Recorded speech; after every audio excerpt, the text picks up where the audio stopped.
Hello, welcome to the Creepypasta live stream. Tonight we're gonna read some last episode creepypastas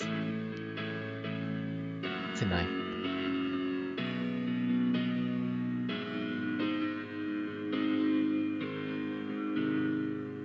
So, how are you guys doing?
The first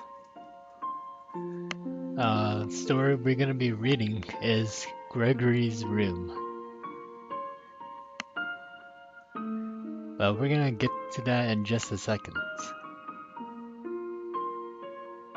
We're gonna get everything adjusted first, and then we'll continue with the live stream.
Alright.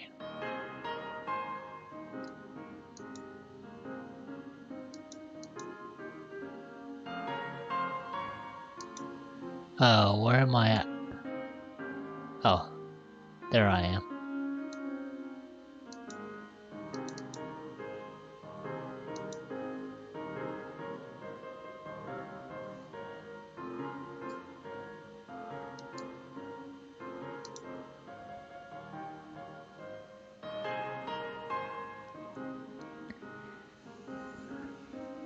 Well, anyways, we're going to read Gregory's Room.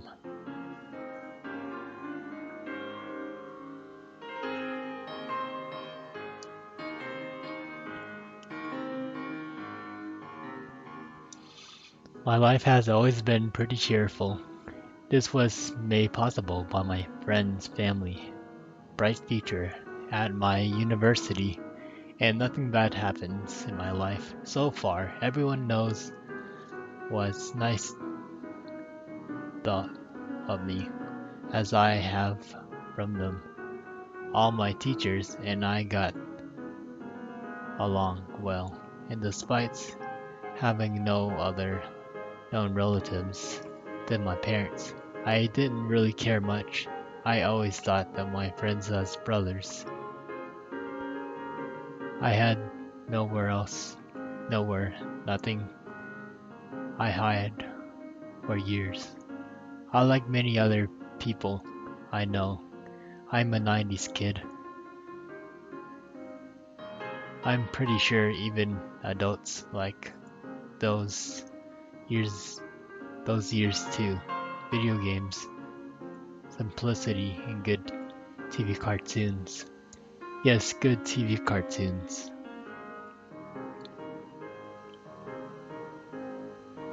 So the not-so-wish dreams of becoming a cartoon tester, not to not to me when I was just 6 years old.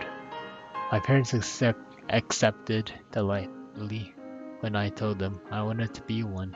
After all, it was just the perfect job for someone like my age.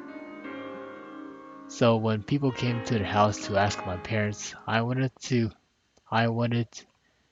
be it so badly, nothing went actually wrong. So no, so one afternoon, they took me to Nickelodeon HQ.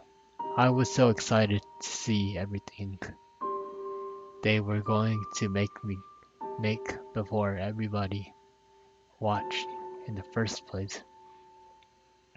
My friends would be so jealous. So I stood there in the room with the big TV and DVD player. The first time I actually saw one, and like 5 other kids that were like me, expecting to watch cartoons all day. The room looked somewhat of a living room, probably to make us feel more comfortable. It had a carpet chair, a table, potted plants, and a nice warm red plant paint on the wall. A sub member came out of nowhere and the CD smiling at us. "Where are you going to make a new series on Nick Jr.?" he said. "If you like it, then we'll send the first season to your parents in no time," he said, with a cheery tone. All of the kids in me stared, celebrating at the man inserted the CD inside the DVD player. "I'll be back in a while," he said, with a bright smile, and he left the room. The TV went to static screen, which the odd, since it was the newest they had selling at that year. It went static for a while and then started to show a warm fireplace burning.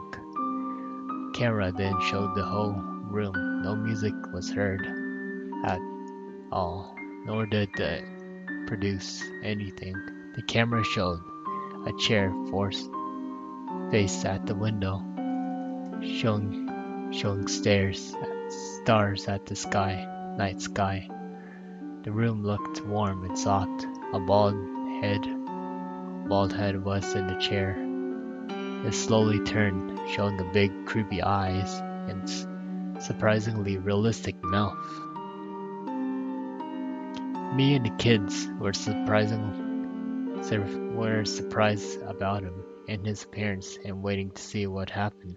A robotic and emotionless voice stroked in the silence, and the man said, "Oh, I didn't see you there." The camera turned around and showed a crudely made CGI body and happened to be the man. He greeted us and said, "Hello, I'm Gregory, and this is my room."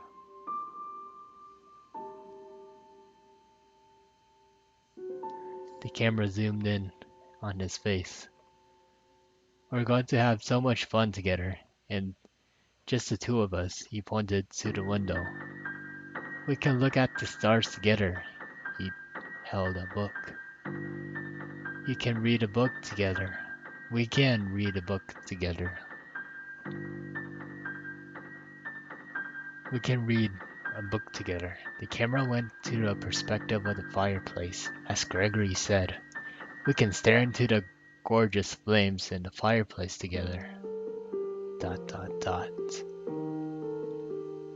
The silence crushed instantly into the kids looked confused, looked at each other.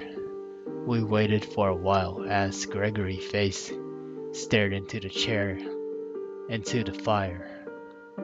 His face suddenly appeared again and the camera slowly zoomed in. But no matter what we do, it will just be two of us and no one else in the room. Just me and you. No parents, no police. No one can hear us. No one can hear you. Distorted background noise and music started playing as his face closer. He got into the door along with the other kids. The screen went blank and I secretly took the CD. It, ha- it had a clean, simple, and plain text saying, "Gregory's room." After a few days, there's some news about the parents suing Nickelodeon for inappropriate content shown. They even got as far as labeling the incident as the show was ultimately rejected due to poor focus groups results. My parents were so frightened that they didn't let me near the place. We lived relatively near Nick HQ until I kept the CD with me, hoping to understand one day the meaning of such a dreadful creation. And that was Gregory.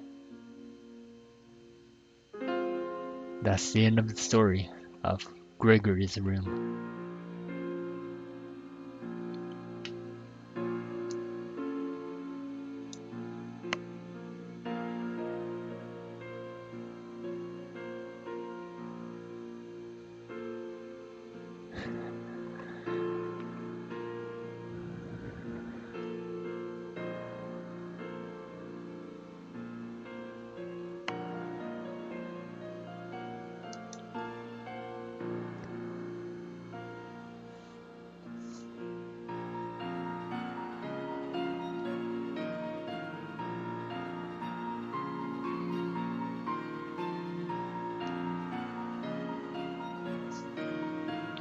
Plankton got served.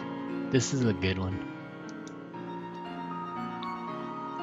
Plankton got served.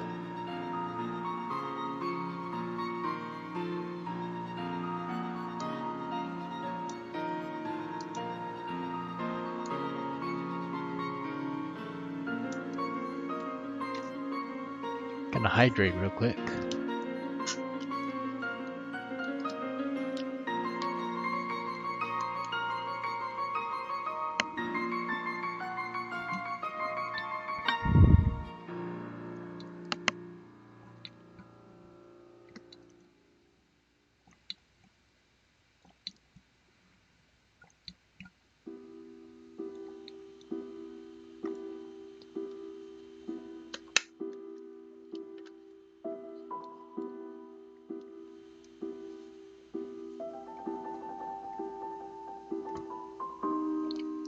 Alright, we're good. Plankton got served. I'm sure many of you heard of a lost episode creepypasta. They are usually an incredibly graphic episode that conveys such a fear of children that was never aired, though someone managed to sneak a viewing or owns one of the tapes. Most popular example of this Squidward suicide, in which Squidward commits suicide, hence the title.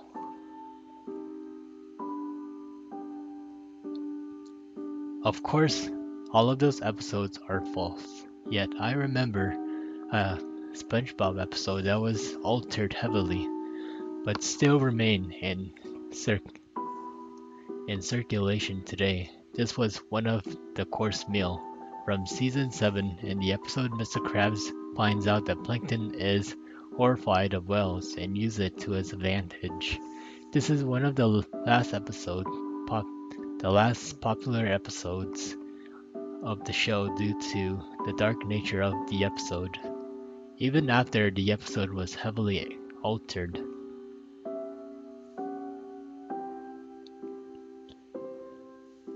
Now, how would I have seen the episodes before it was edited?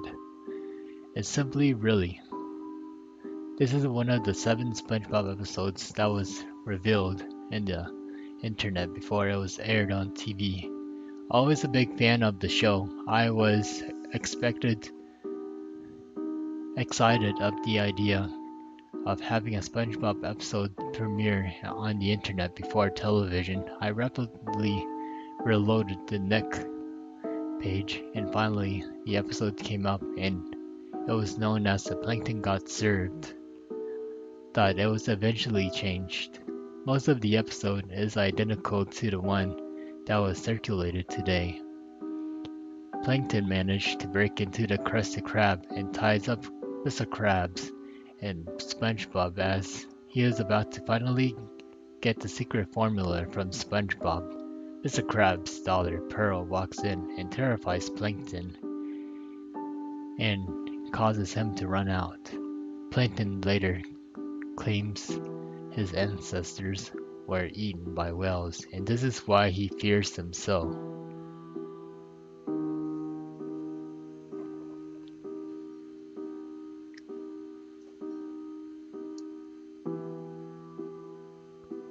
Mr. Crab realizes his fear and decided to use it against him. He dresses up as his daughter and begins to follow Plankton around, frightening him. Plankton decides he can no longer take it and decides to make the ultimate decision. Plankton decides to commit suicide. Yes, this is still the show today that you are free to watch. Watch it.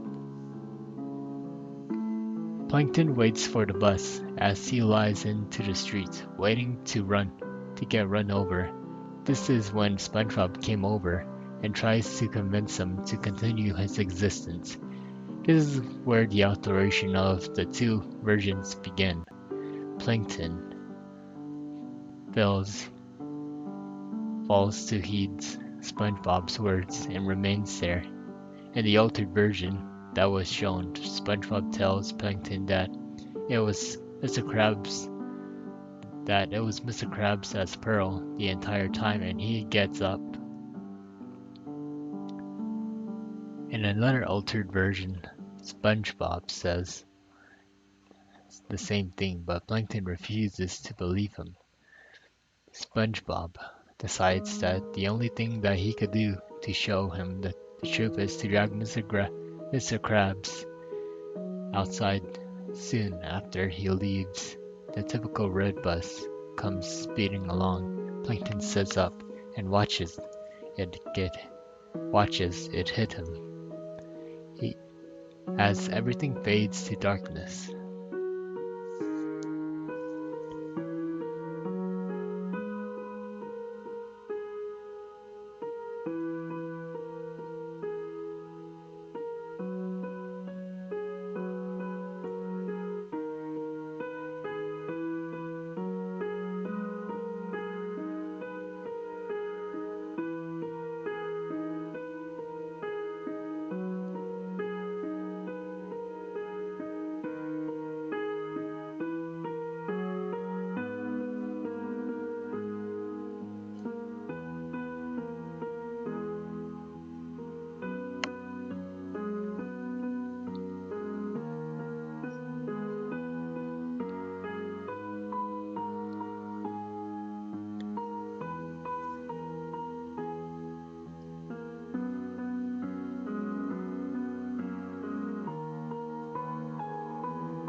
Plankton finds himself standing in a single platform, overlooking darkness. In the darkness he sees whales, all looking up at him. There are members of his family he can faintly make out, calling for him to jump down.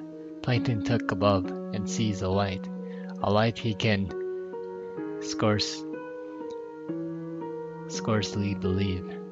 This wood seems to represent heaven and hell. Plankton reassigns his fate and jumps and plunges down into the darkness.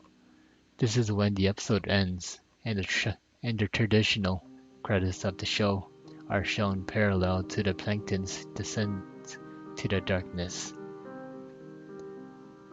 Now, some of you may say that you saw the show as soon as it came available online. Apparently, not so fast enough. After seeing the episode online, I reloaded the page to find the altered version shown in the website. I kept reloading, curious to how I had seen the first episode. The only answer I can imagine for my viewing of the original episode was the creators uploaded the wrong files, and moments after uploading it, unrecognized such. I may be the one who saw this version. I truly do know the sick ambition the creators of SpongeBob had in mind with this episode. Why would a kids show a portrayal of death? Why would a kids show portray heaven and hell? Nonetheless, the altered version is impossible to find. I searched as hard as I can, and I failed to find anything legitimate about the episode. I had seen people had told me that I had seen only the altered version, and they too were surprised of the dark themes portrayed in the episode. Nonetheless, I know what I saw. I know people would fail to believe me. People will accuse me of just trying to scare people. People would say I have no evidence. There are no photos. There's no video evidence of this occurrence. I only saw it once, and it never occurred to me to do such. I know the truth, and I want other people to know as well. Maybe someone out there saw this episode as well as I can, and can confirm it. Until then, I hope you enjoyed reading about my experience. And that was Plankton Got Served.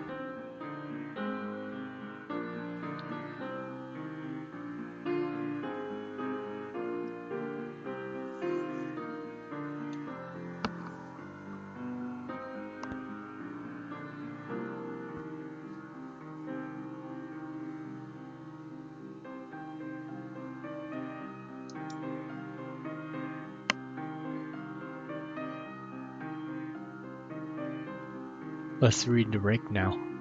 Well, it's not exactly a lost episode creepypasta, but I like this one.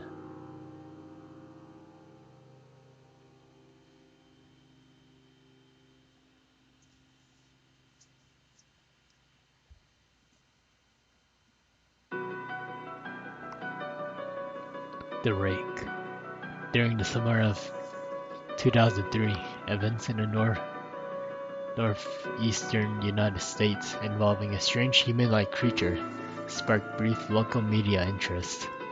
Before an apparent blackout was enacted, little or no information was left intact, as most online and written accounts of the creature was mysteriously destroyed, primarily focused on rural New York State, and once found in Idaho. Self-proclaimed witness told stories of their encounter with a creature of unknown origin. Emotion ranged from extremely traumatic levels of fright and discomfort to an almost childlike sense of playfulness and curiosity.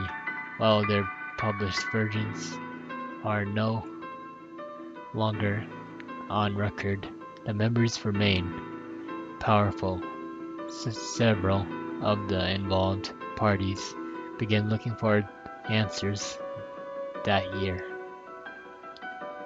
In early 2006, the collaboration had accumulated nearly 2,000 documents dating between the 20th century, the 12th century, and the present day, spanning 4th continent. In almost all cases, the stories were identical. I have been in contact with the members of this group and able to get some concerts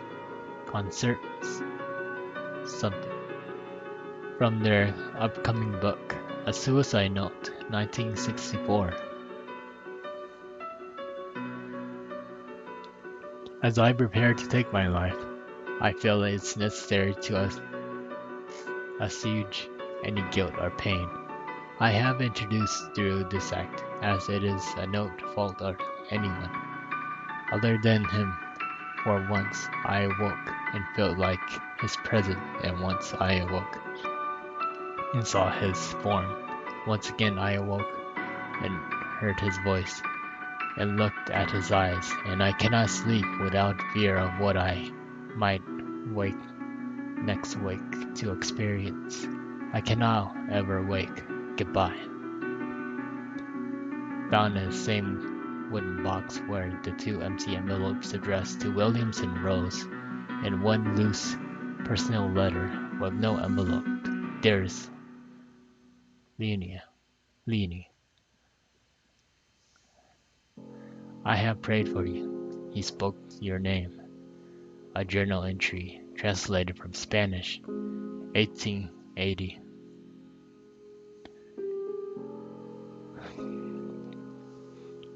I have experienced the greatest terror. I have experienced the greatest terror. I have experienced the greatest terror. I have see his eyes. I close mine. They hollow black. They saw me and pierced me. His wet hand. I will not sleep. His voice. Unchangeable text.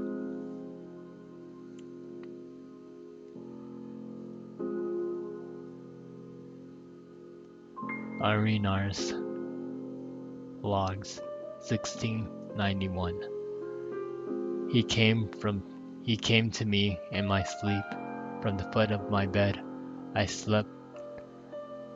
left the sensation. He took everything. He must return to England. He shall not return here again. At the request of the rake. From a witness, 2006. 3 years ago, I just have returned from the trip from Niagara Falls and my family from the 4th of July. We were all very exhausted from a long day of driving, so my husband and I were put the kids right to bed and called it a night. And about 4 a.m., I woke up thinking about my husband. Had gotten up to the restroom. I used a moment to steal back the sheets. I only woke up to the process. I apologized and told him. I thought he got into the bed. I thought he got out of bed. When he turned to face me, he gasped and pulled his feet from the end of the bed so quickly his knees almost knocked me out of the bed.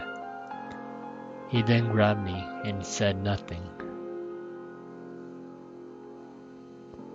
After adjusting to the darkness half-second, I almost able to see what caused the strange reaction at the foot of the bed, sitting from facing away from us. There was nothing up there's nothing that appeared to be a naked man, or a large hairless dog of that sort. Its a body position was disturbing and unnatural, as it had as if it had been hit by a car or something. For some reason, I was not instantly frightened by it, but more concerned as to its condition.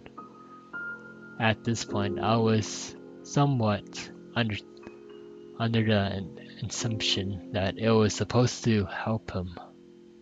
My husband was peering over his arm and knees, tucked into the fetal position, occasionally glancing at me before returning to the creature.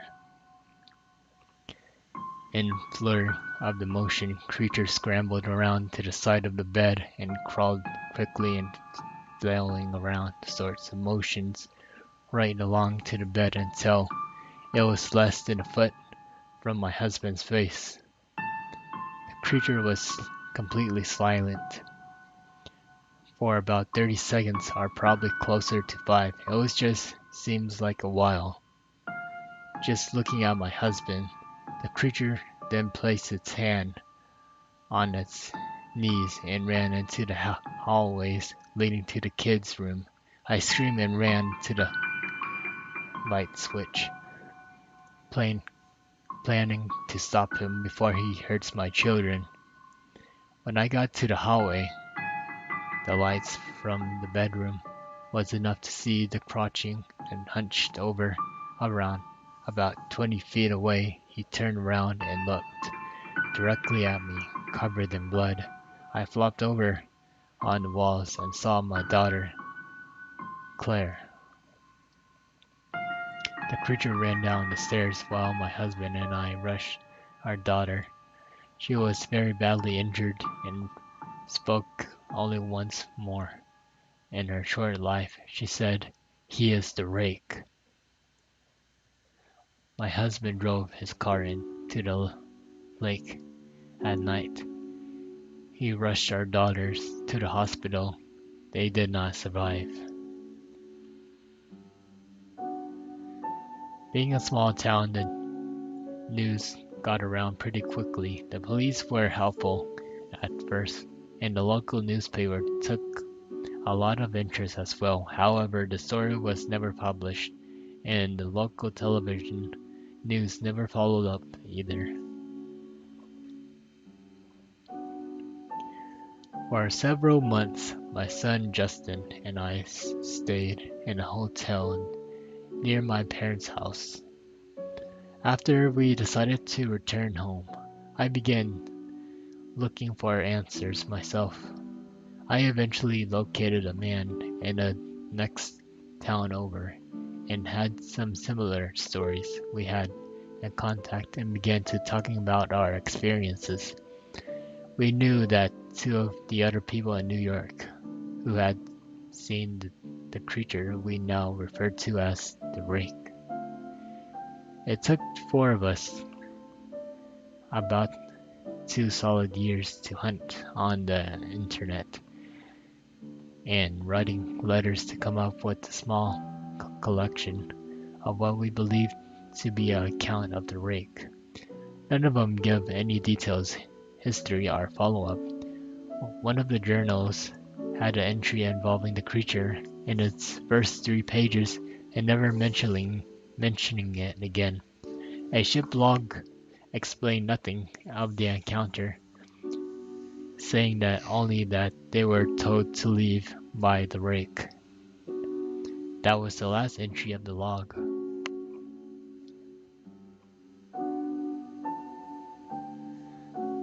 There are, however, many instances. There was the creature's visit was of a series of visits in the same person. Multiple people also mentioned being spoken to, my daughters included. This led to us to wonder if the rake had visited any of us before our last encounter. I set up a digital recording near my bed and left it running all night, every night, for 2 weeks.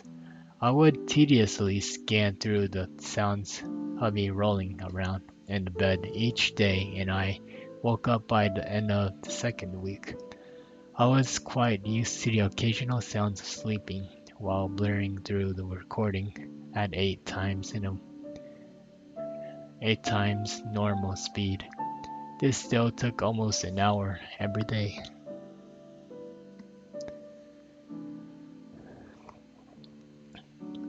On the first day of the third week, I thought I heard something different.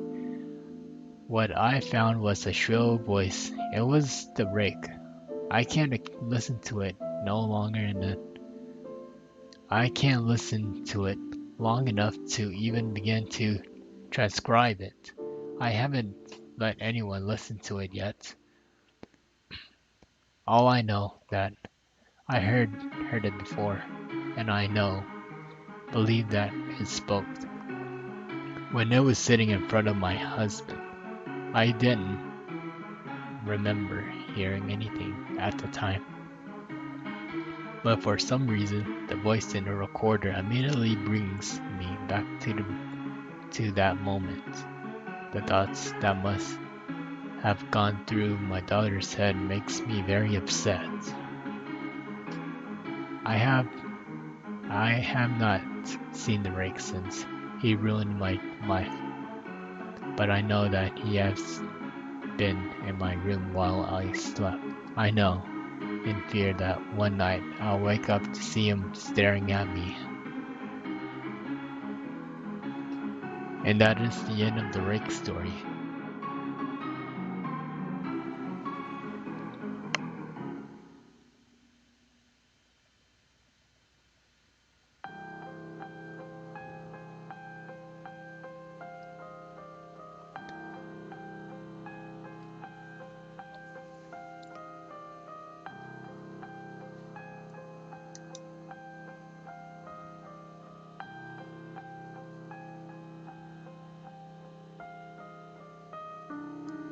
Let's read more.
Let's see.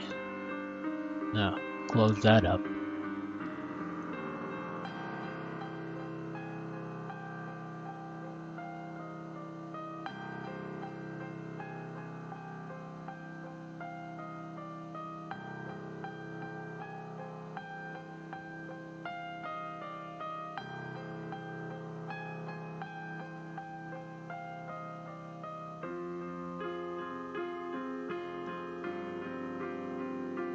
What is this? This is something different. Godzilla versus what? Close that ad. Godzilla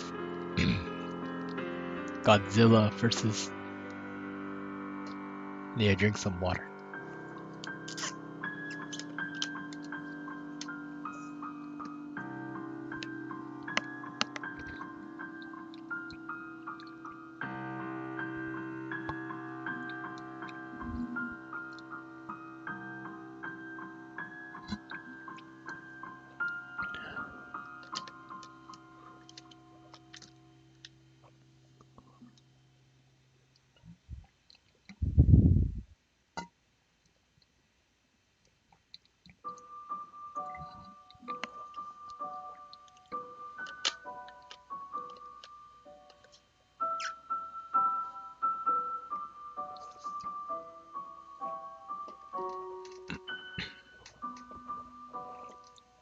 Alright, we're all hydrated now.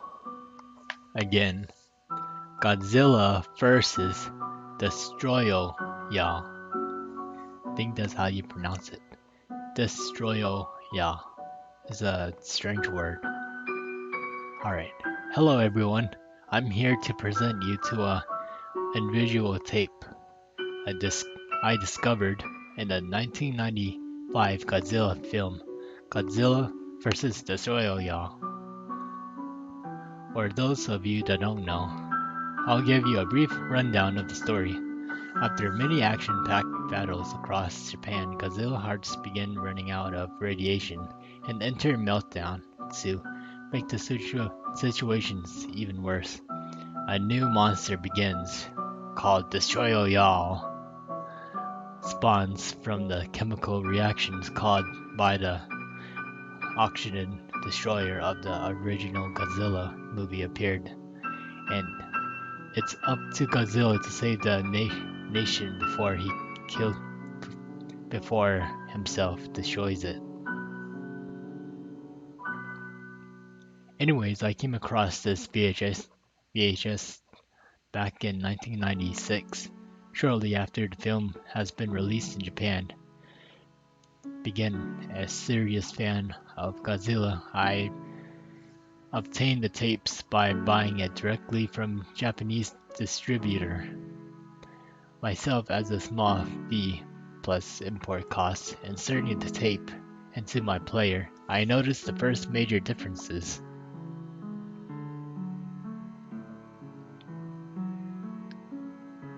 Rather than the film opening with Godzilla rampaging through Hong Kong, the film begins with the birth island, where Godzilla and his son, Little Godzilla, went home after defeating Space Godzilla in the previous film. Little Godzilla can be seen wondering about the islands blowing bubbles and generally having a well of a time in the small islands, but Space Godzilla can be very briefly be seen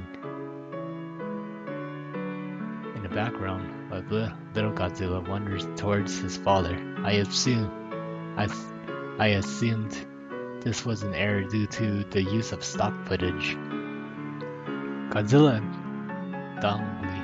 thoughtfully watched his son, having flattened several trees to get better vantage point over the island's coastline. Suddenly, Godzilla's chest pulses and radiation emits out of the scalps of his back.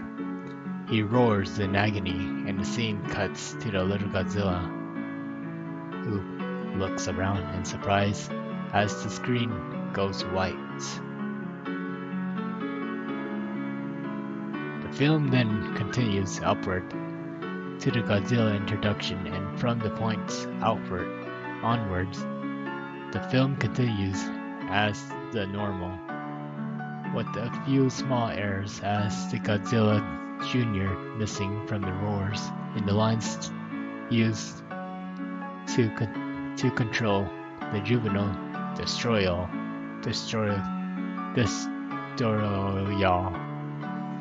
puppets being visible every so often. The film then changes, becoming a bit disturbing. Then Godzilla Jr. then killed by the final form of Destroyo. Destroyo then left the Jr. in the air, and then, per usual, the Jr. desperately tries to fight back, blasting Destroyo in the face multiple times with his atomic breath. Destroyo shrugs it off and uses all of his strength, throwing Jr. into the ground. Then Jr. hits the ground instead. Seeing Mikey and his friend's shocked reaction, Jr.'s face is shown in a close-up, foaming up in his mouth in a similar fashion to when he was injected with micro-oxygen earlier in the film. He was also shown to be writhing in pain. and the right side of the suit face was depressed and dented inward. This continues for about a minute or so before Junior falls limp. Godzilla took then angrier than usual and storms towards the Shoyoyos in retaliation for the death of his son. But the Shoyoya uses his power arms to toss Godzilla aside into the building, then collapses under the mutated dinosaur's sheer weight. The Shoyoyos appeared almost happy that he is killing and injuring his foes, in a sadistic glance of his eyes appearing as he is watching Godzilla's desperately tries to get up and goes to his son. Godzilla's breath breathes radiation over Junior, but unlike the normal film, in which he briefly revives before dying again, Junior does not stir.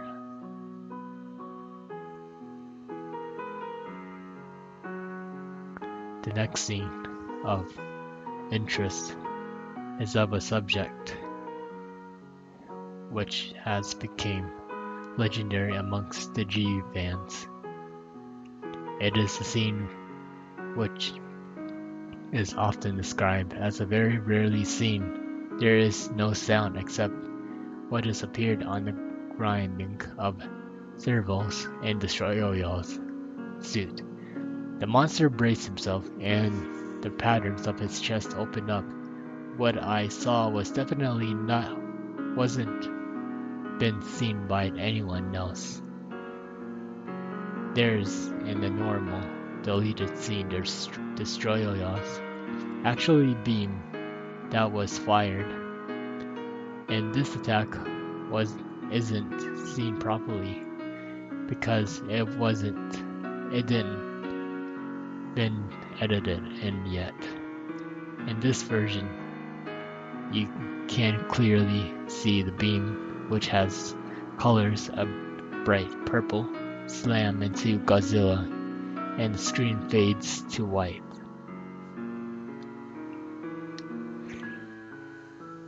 This was not in the end of the tape, however, despite the previous scene having clearly displayed the death of Godzilla. A new scene is shown instead. I saw that the production code GVCD1005 was now visible in the corner of the film, and now realized that I came across a work print version of the movie. Next to the scene cuts to the body of the Junior again. This time, he is in an even worse state than the part before. The part of the suit is on fire, but rather than just showing the inside of the suit, that is so slowly roasting the flesh-colored fabric which is made up the insides of the down Syrian can be seen. Flames overtake the monster altogether, and sparks starts to fly out into the boundaries between the suit, head, and neck.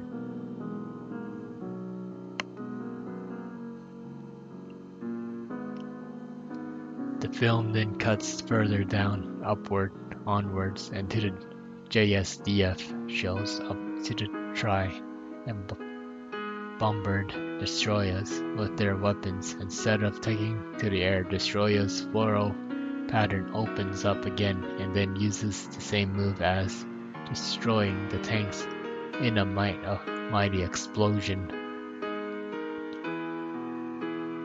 That marked at the end of the film, rather than being scared, disturbed, or even annoyed. I was fascinated by that I had seen.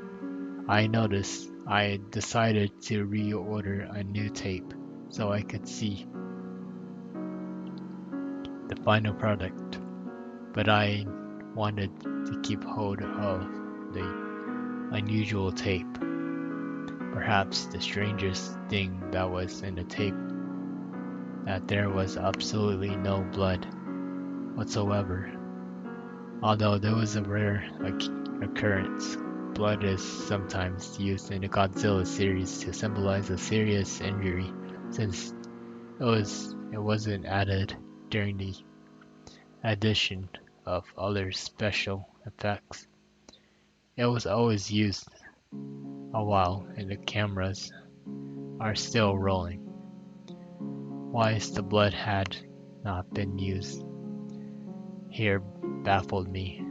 Perhaps it's symbolic of something. Either way, I'm keeping this tape. Who knows what secrets it may hold.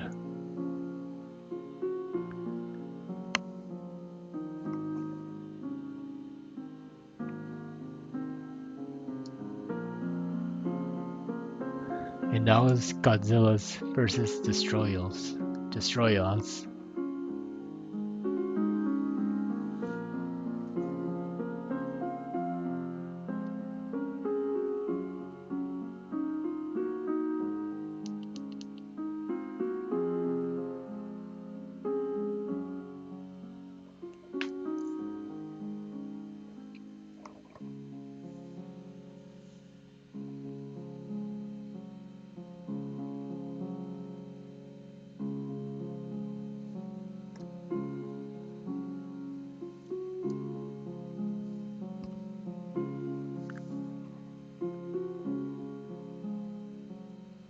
Let's read Ben Drown.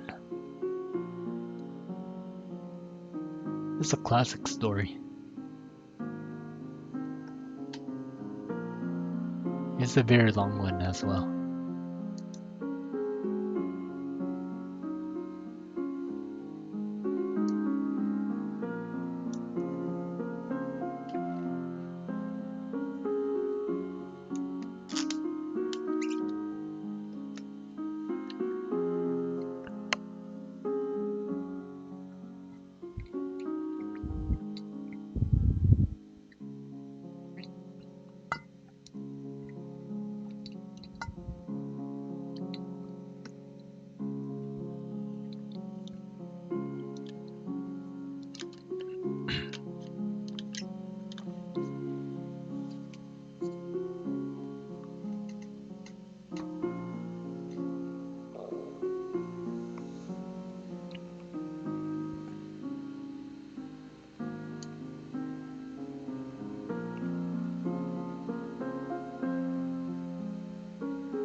Ben Drown. Ben Drown, our haunted Majora's Mask, is a well-known that's just a summary.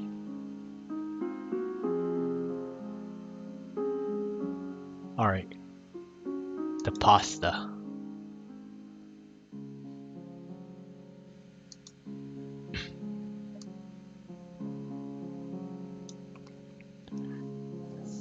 Pasta. Post 1. Okay, I need your help with this. This is not a copy pasta. This is a long read, but I feel like my safety or well-being could be very well depend on this. This is a video game related specific Majora's Mask, and this is the creepiest shit that I have ever happened to me in my entire life.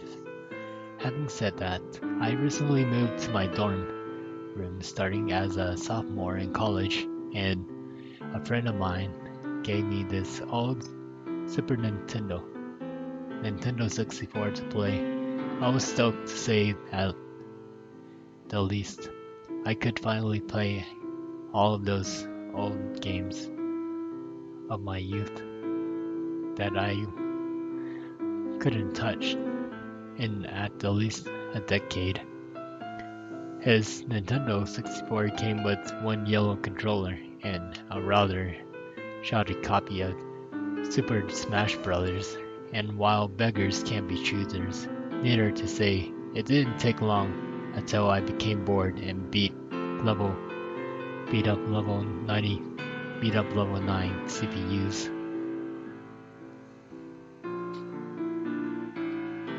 That weekend I decided to drive around a neighbor's house.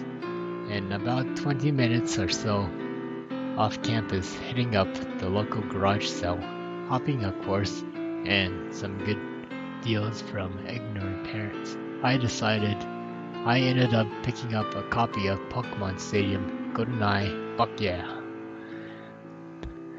F-Zero, and two other controllers for $2. Satisfied, I began to drive out the neighborhood when one last house caught my attention. I still have no idea why it did.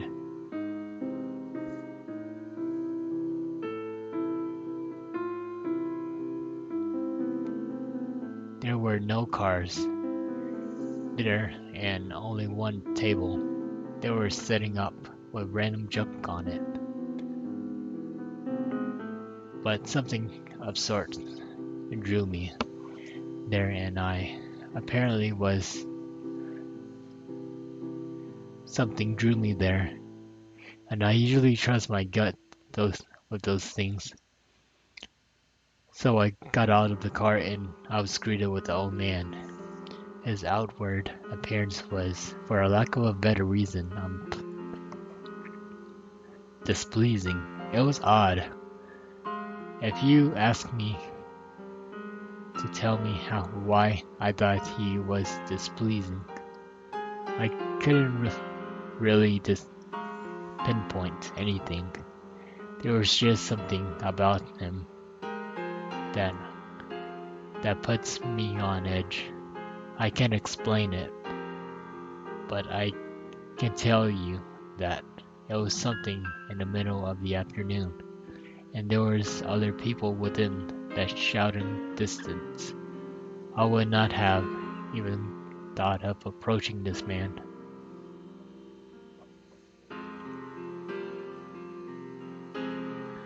He flashed a crooked smile at me, and I asked him what I was looking for. Immediately, I noticed that he must be blind in one eye. His right eye had just glazed over. Look, look, looked about it. I forced myself to look at his left eye, instead trying not to offend, and asked him if he had any old video games.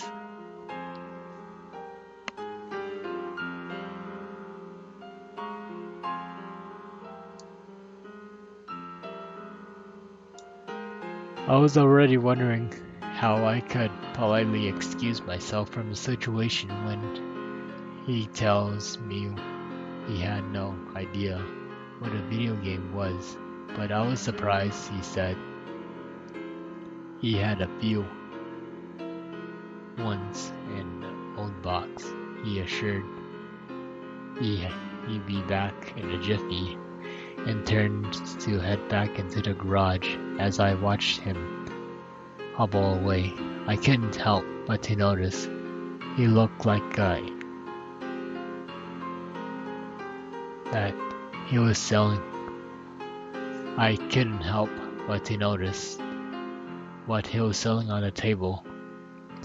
Ladled across the table were rather particular painting, various artworks that looked like ink blocks, and a psychiatrist's mat shows you curious. I looked through them. It was obvious why no one was visiting this guy's garage sale. They weren't exactly as aesthetically pleasing as I came to the last one. For some reason, it looked almost like a Majora's Mask.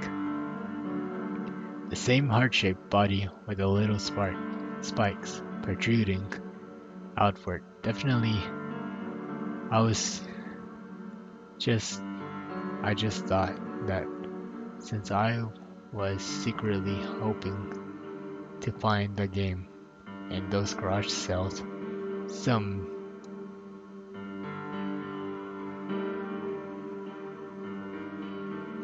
something bullshit was projecting itself into the ink blocks. but given the event that happened outward, I'm not so sure I should have asked the man about it. I would have asked the man about it. I wish I would have asked the man about it. After staring at the Majora's ship blocked, I looked up and the old man was suddenly there again, arm's length in front of me, smiling at me.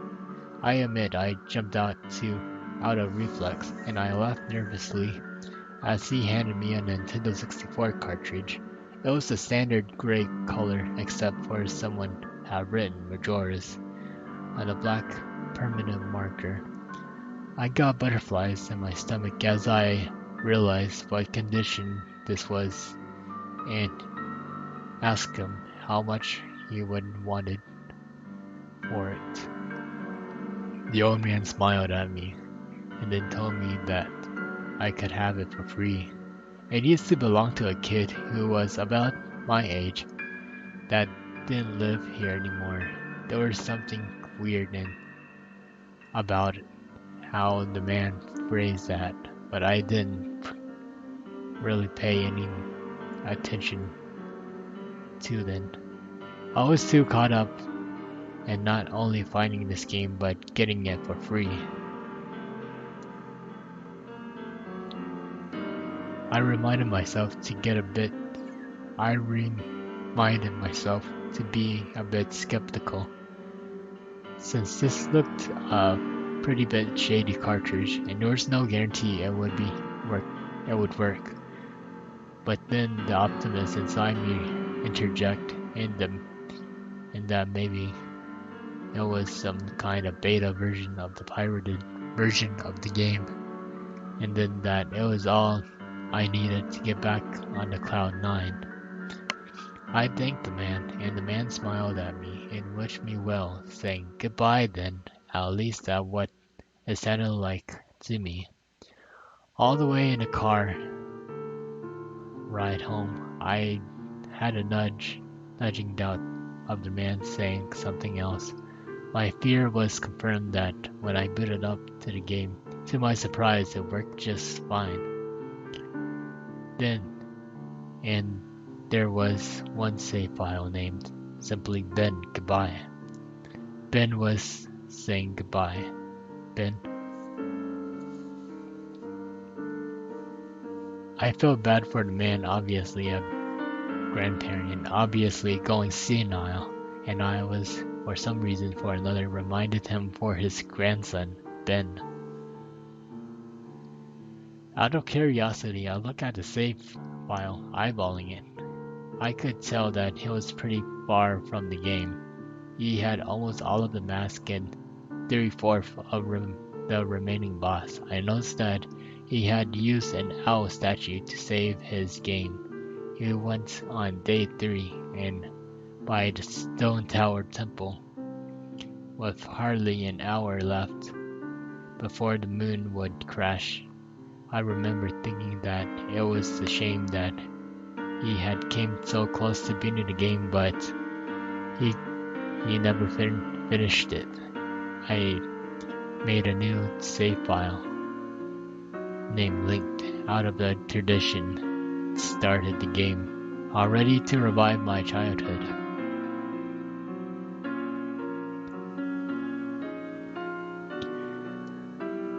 For such a shady looking game cartridge, I was surprised of how smoothly it ran. Literally just a retail copy of the game save file for a few minor hiccups. They were there and there, like the textures being there and there where they shouldn't be, random flashes of cutscenes and odd intervals, but nothing too bad. However, the only thing that was a little bit unnerving was that the NPCs called me Link. And the other time, they would call me Ben. I figured it was just a bug, a fluke in the programming, causing the files to get mixed up or something.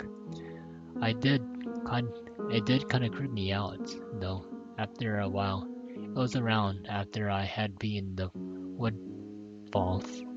Simple, simple that I regrettably went into the save file and deleted bin. I had intended to preserve the file, just out of the respect of the game original owner. It was not like I needed two save files anyway.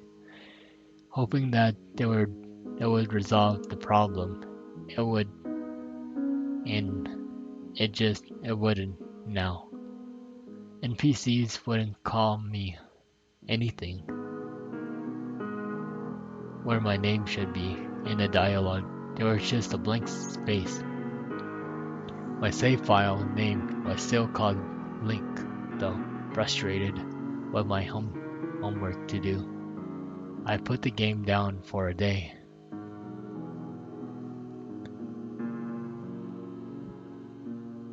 I started playing the game again last week, getting the lens of truth and working my way towards completing the Snowhead Temple. There were some of you more hardcore Majora's Mask players out there about the fourth day glitch. Know about the fourth day glitch. For those of you that don't know, you can Google it. It is the gist of it that the right of the clock is about to hit 0000 on the final day. You can talk to an astronomer and look through the telescope. If you time it right on the countdown, this disappears and you essentially have another day to finish whatever you are doing, deciding to do the glitch. To try and finish Snowhead Temple. I happened to get it right on the first try and the time counter at the bottom disappeared.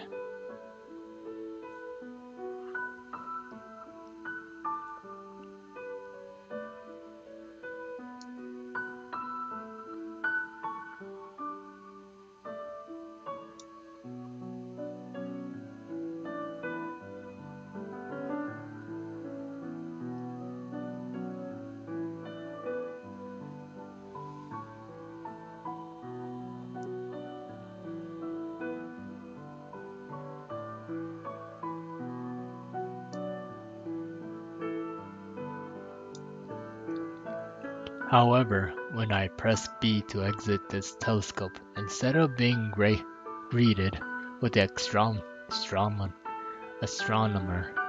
I found myself in the Majora's boss fight room. At the end of the game, the trippy box in arena stared at the skull kids hovering above me.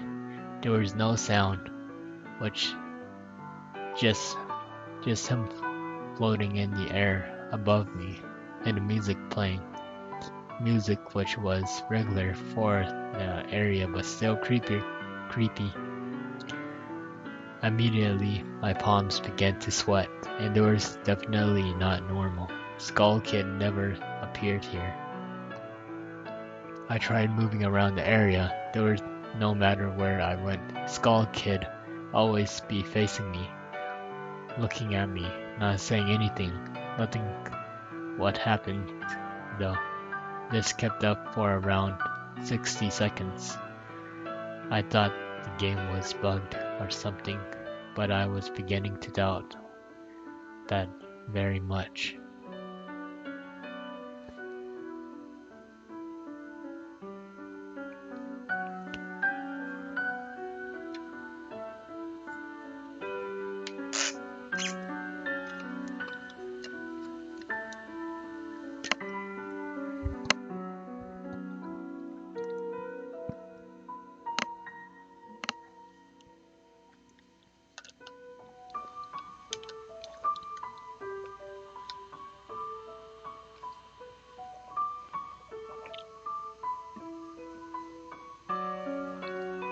I was about to reach for the reset button when text appeared on my screen. You are not sure why, but you appeared had a reservation. I instantly recognized that text.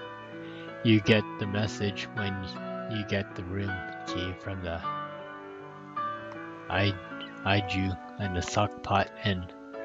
But why this was playing here? I refused to entertain the notion that this was almost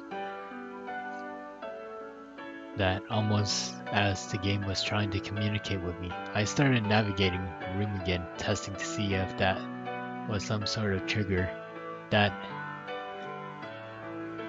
enabled me to interact with something here. I realized how stupid I was to even think that someone could reprogram this game like this. This was absurd. Sure enough, 15 seconds later, another message appeared on the screen, and again, this was the first one. It was already pre-existing phrase. Go to the layer. Temple boss, yes or no?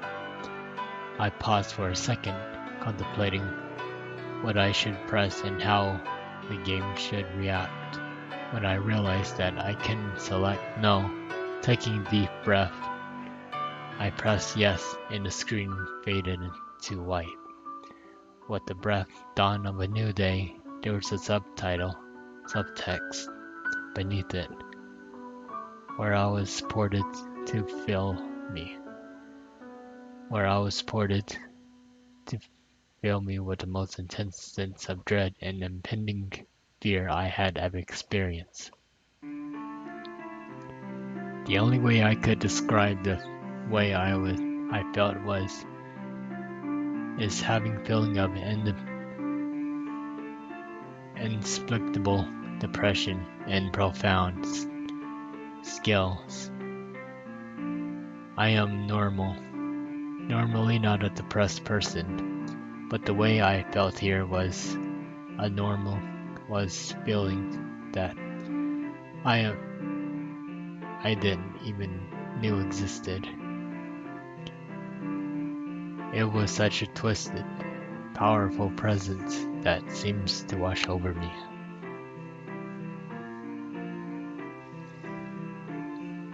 I appeared in some kind of weird Twilight Zone version of Clock Town. I walked out of the clock tower as you normally do when you start from day one, only to find that all of the inhabitants were gone.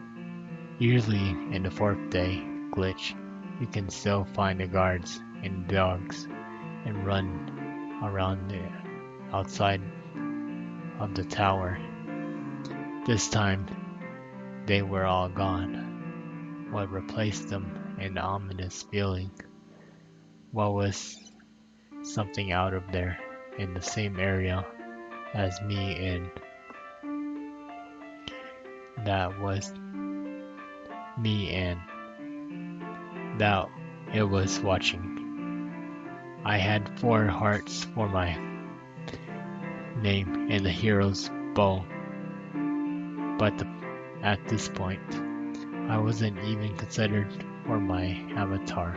I felt that I personally was in some sort of danger. Perhaps the most chilling thing was the music. It was a song of healing ripped straight from the game itself, but it was played in reverse. The music would get louder, building up, so as if you should expect something to pop out of you, but nothing ever did, and the constant loop begins to wear on my mental state. Every now and then, I would hear the faint laugh of the Happy Mask salesman in the background, just quiet enough so that I wasn't sure if I was hearing things, but just loud enough to keep me determined to find him. I just looked in all frozen zones of the clock tower, only to find nothing, no one. Textures were missing. Was Clocks Town had me walking in air The entire area felt broken, hopelessly broken, as the reverse song of healing repeated for what had seemed in the 50th time. I just remembered standing in the middle of Self-Clock Town realizing that I had never felt so alone in a video game before.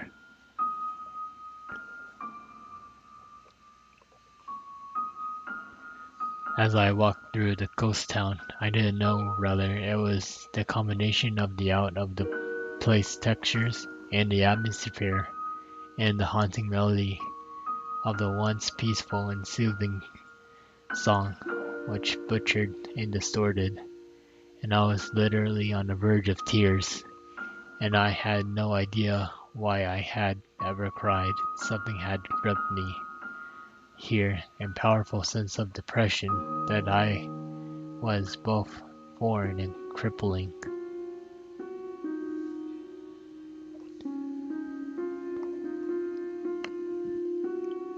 I tried leaving Clocktown, but every time I attempted to zone out, the screen would fade into black, and I would just zone into another part of Clocktown.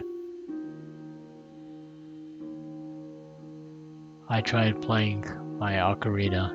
I wanted to escape, and I did not want to be here. But every time I played this song of healing or soaring, it would only say, "Your note echoes far," but nothing happens. But by this point, it's obvious that the game didn't want me to leave. But I had no idea why it was keeping me here. I didn't want to go inside the building. I felt that it was too vulnerable. There's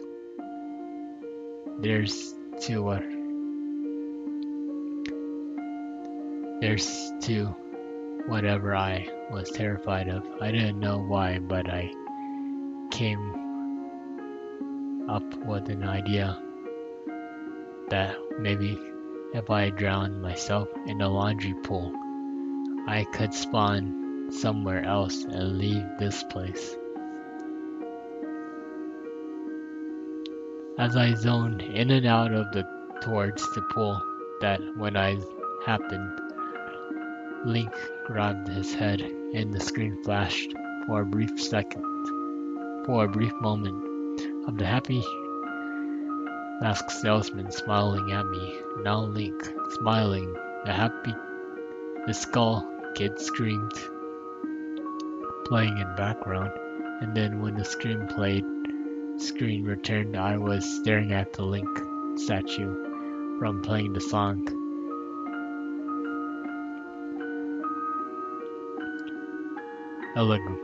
Elegy of emptiness.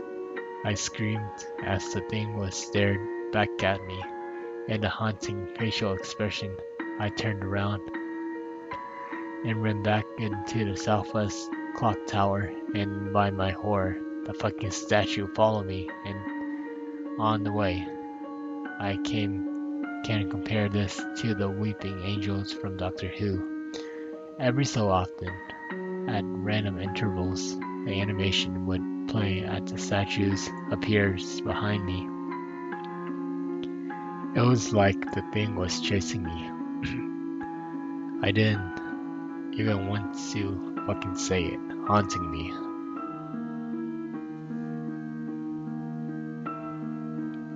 By this point, I was on the verge of hysterics, but I even once did thought of turning off the console occurred to me. I didn't know why. I was so wrapped up in it. The terrors felt so real. I tried to shake the statue, but it would literally appear right behind me every single second.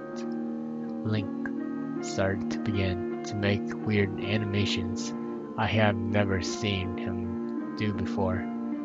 He would flail his arms around or spasm randomly, and the screen would cut to the happy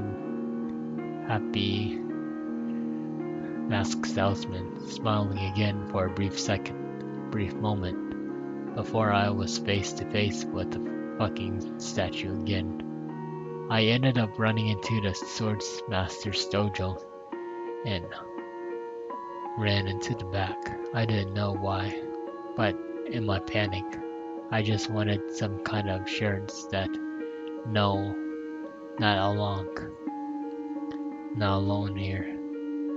To my dismay, I found no one, but as I returned to leave, the statue cornered to me and chubby in the dark.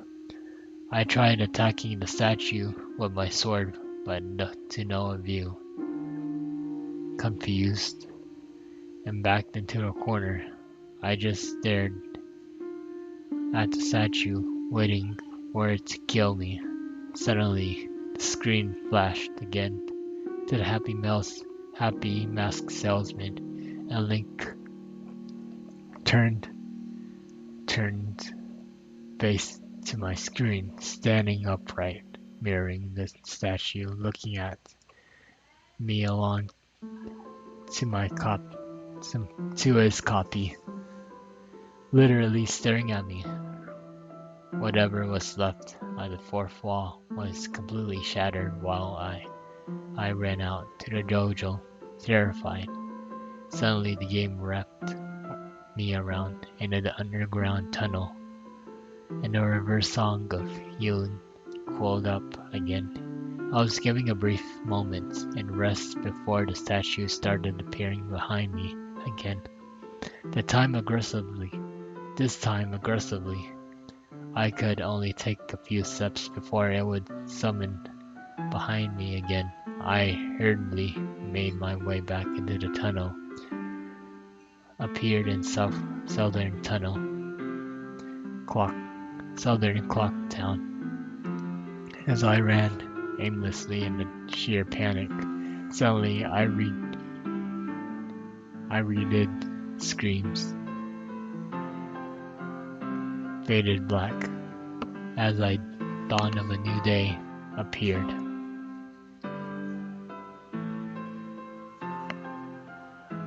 The scream faded in and out. I was standing on top of the clock tower, and the Skull Kid hovering above me. Silent, I looked up, and the moon was back, illumining about meters above my head. But the Skull Kid just stared at me, haunting with the fucking mask. I knew songs was playing. The Stone Tower's temple was played in reverse. In some sort of desperate attempts, I equipped my bow and fired off the short shot of the Skull Kid, and it actually hit him, and he played an animation of him reeling back. I fired again, and third arrow, a text box appeared saying, "That won't do you any good, hehe."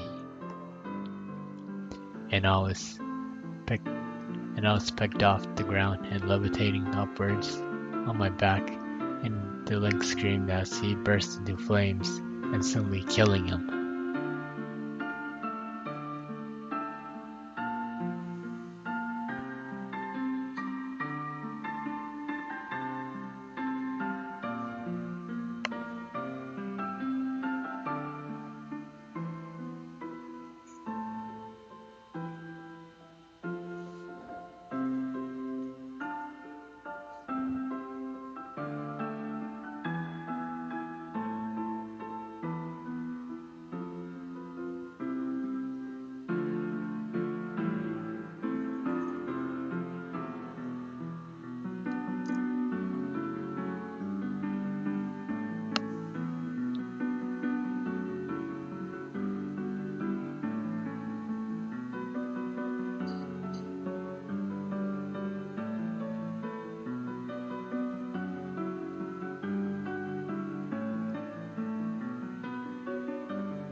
Gonna take another sip of water real quick.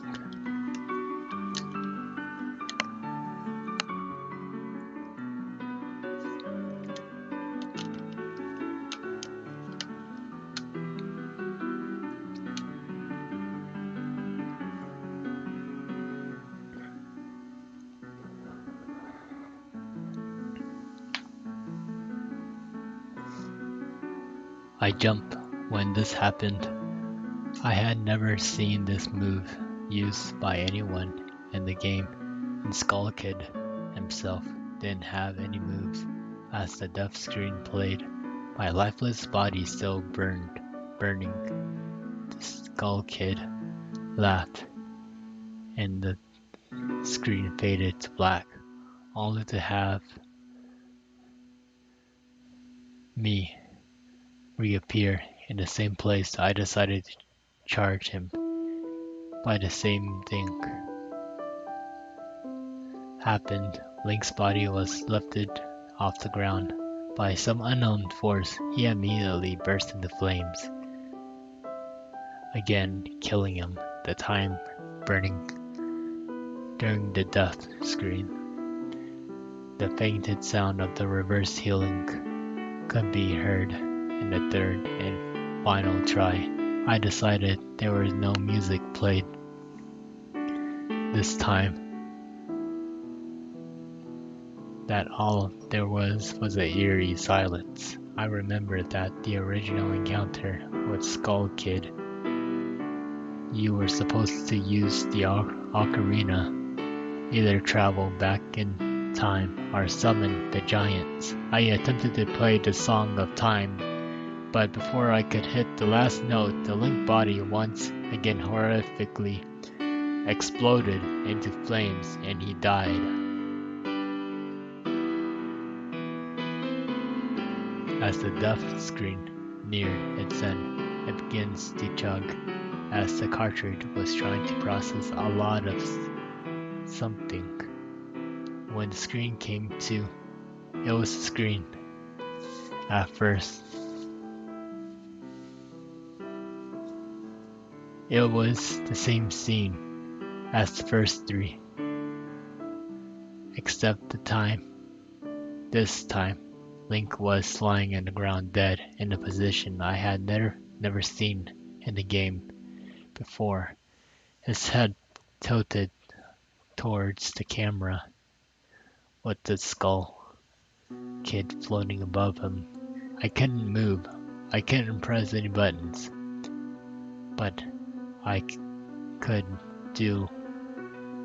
all I could do is just stare at him, at Link's dead body. After around 30 seconds of this, the game simply faded out into the message, "You'll meet with a terrible fate, haven't you?" before kicking you out of the title screen. Upon getting back into the title screen starting again, I noticed my save file was no longer there. Instead of Link, it was replaced with your turn, with 3 hearts, 0 mask, and no items. I selected your turn. I'll be back real quick.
Alright, we're back.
Alright. I think we're right here.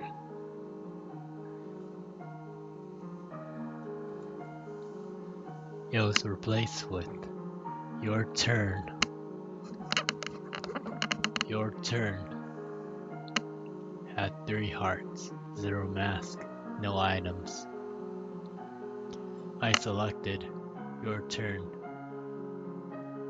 and immediately when I did, I was returned to the clock tower rooftops, seen with my Link dead, and the Skull Kid hovering over, with Skull Kids laughing, looping again, and again. I quickly hit the reset button, and the game booted again, and there was no more save file added below your turn entitled Ben.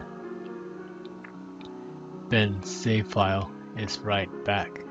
It was before I deleted it on the stone tower temple. It was the moon almost crashing.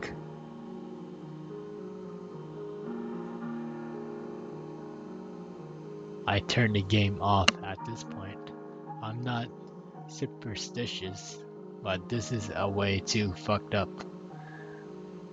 Even for me, have I haven't played it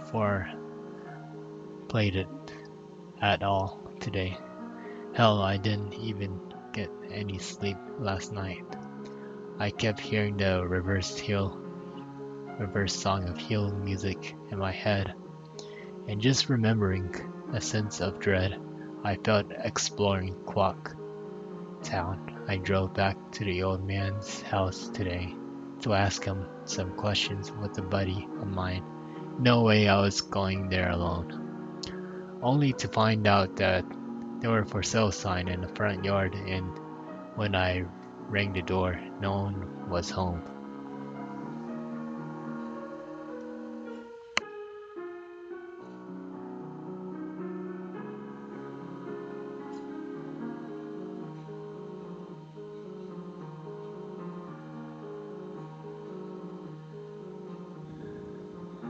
So now I'm back here, writing down the rest of my thoughts and recording what happened. Sorry if any of this was grammatically errors or whatnot. I'm running on no sleep here. I'm terrified of this game, and even more so now that that I revived it a second time.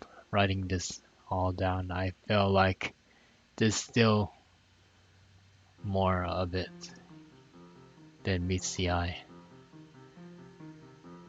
and that there's something calling me to investigate this further. I think Ben is something in this equation. I think I don't know what.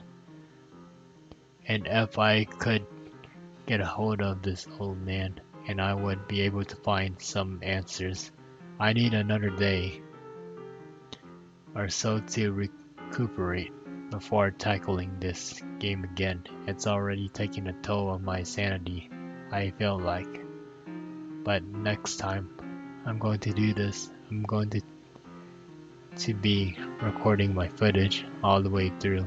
The idea to record only came to me towards the end.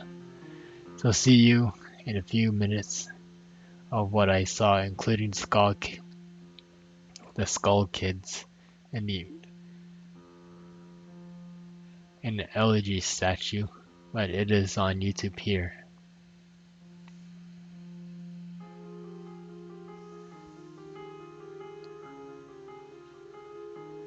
I'm going to stay in this thread for a little while longer before before I fall asleep to answer any question you guys might have, or hopefully answered, of your ideas or theories that might help shed some light into this, or maybe things I should try or do. Maybe I'm going to play some bin files tomorrow to see what happens. Maybe was supposed to do that all along.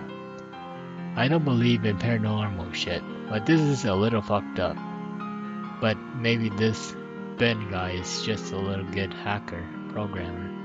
Don't want things about the alternative if he isn't. That's the end of the copy pasta. I'm hoping maybe this some kind of running gag developer had.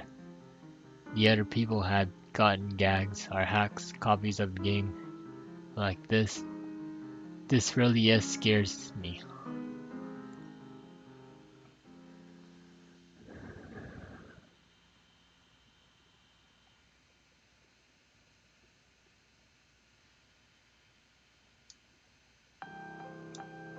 Post 2, September 8th, 2010.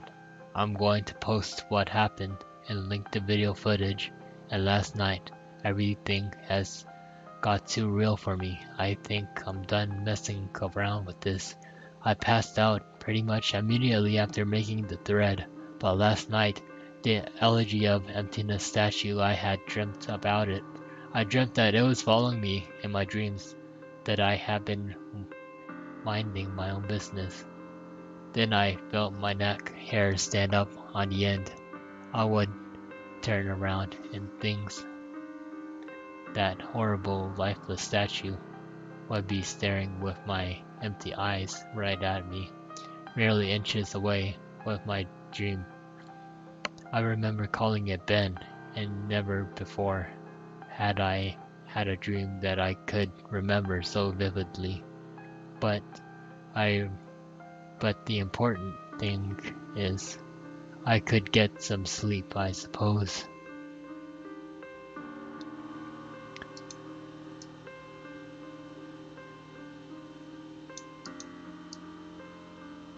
Hey, what's up, Jen? Welcome to the stream.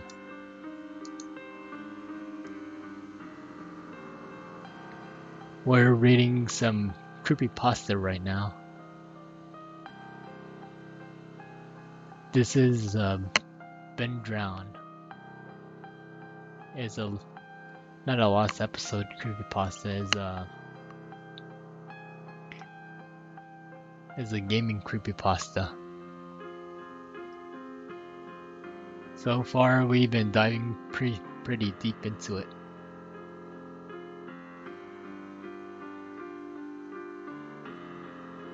Alright, we're gonna read more into it.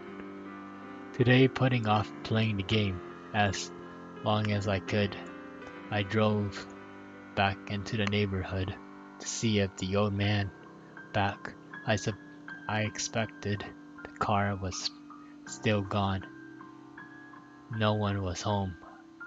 As I walked back into my car, the man next door mowing the grass killed the power to his lawnmower and asked me if I was looking for someone. I told him that I was looking to talk to the young man that lived here to watch. He told me that I already knew he was moving. trying to a different avenue.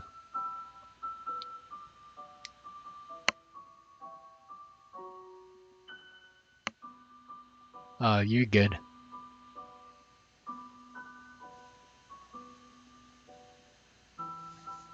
I asked if the old man had any familiar or relatives I could talk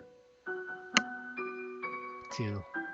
Discovered that this old man had never been married, nor did have any children or grandchildren, though adoption starting to become worried. I asked one final question, one that I should have asked from the beginning. Who was Ben? The man's expression turned from grim. I learned that 4 doors down, around 8 years ago on April 23rd, the man informed me that the same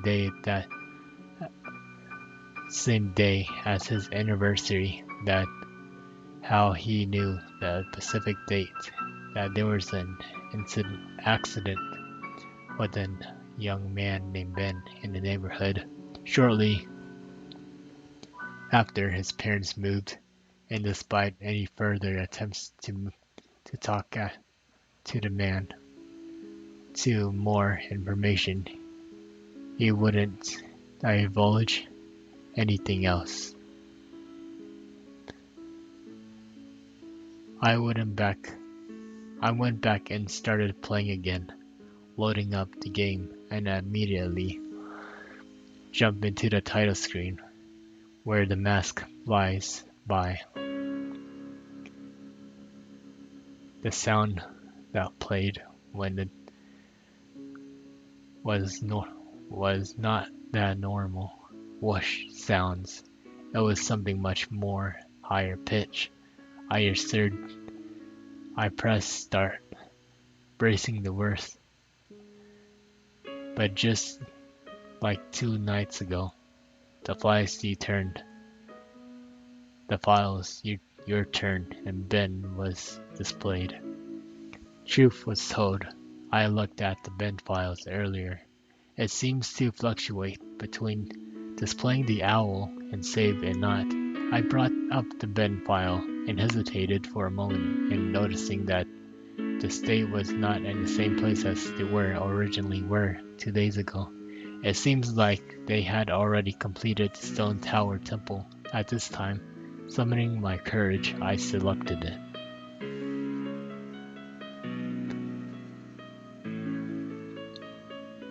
Immediately, I was thrust into complete chaos. Sure enough, I was outside Stone Tower Temple. But that's about all that was expected. The zone itself wasn't called Stone Tower Temple, called Stone. Immediately, a dialogue box of complete gibberish that I couldn't make out greeted me. Link's body was distorted. His back was cocked violently to the side. Where his posture was permanently disfigured, Link's expression was dulled, almost monotonous. He had an expression on his face that I didn't recognize before. It was a blank look, as if he was dead. As Link stood there with his body spasmed irregularly back and forth, I examined what had become of my avatar and noticed that I had a bottom item I had never seen before. Some kind of note, but pressing it did nothing.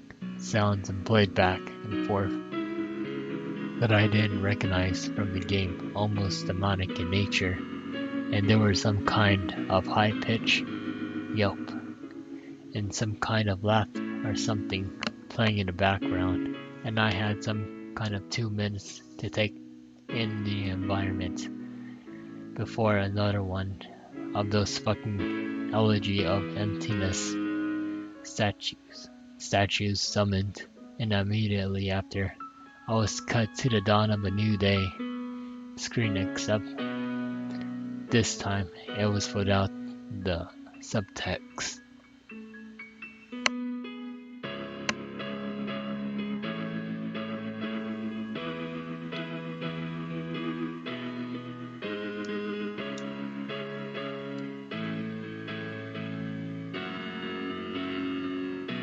I don't think you're late at all. We're still reading a very long story.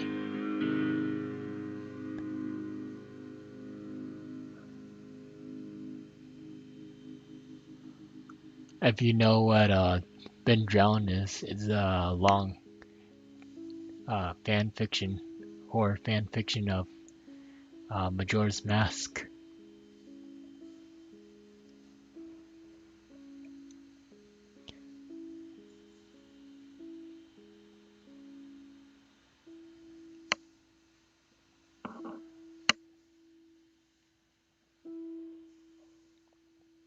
I was a deku shrub in Clocktown. This scene was normally played after the first time you traveled back in time. Taddy would say what happened. It was if something happened, but instead of saying starting over, she finished her remark in broken text as if the laugh of the happy mask salesman played in the background. I was put in control of my character, but from a fucking fucked up camera angle. I was looking from behind the door to the clock tower, watching my avatar run around as a deku shrub, seeing how I really had no place to go because I couldn't see anything. I begrudgingly went inside the door. There, I was greeted by the happy mask salesman, who simply told me, "You met with a terrible fate, haven't you?"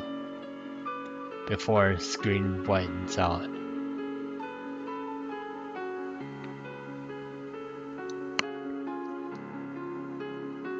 I was in Terminus field as the human again. I might as well not have been playing the same game anymore. I was wrapped around and there was no signs of a day clock or anything. I took a moment to get my bearings as I looked around in the fields. Immediately, I could tell that it was not normal. There was no enemies and a twisted version of the Happy Mask Salesman theme was playing. I decided to run around towards the wolf woodfall. Before I noticed a gathering of 3 figures off the sides, one of them being Epona. As I approached them, to my horror, I saw a Happy Mask Salesman and the Skull Kid in the elegy of emptiness statue was standing there. I figured I saw the Happy Mask Salesman.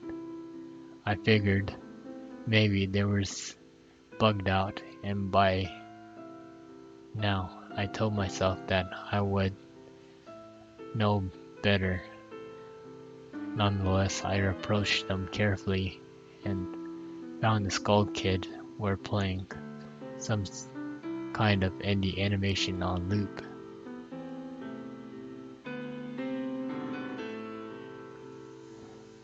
Same with Epona in the elegy of emptiness. The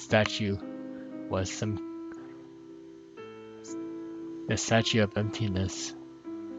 The statue was doing what it was been doing all along, just standing there eerily, not menacingly. It was the Happy Mask Salesman, just scared me more profoundly than the other two.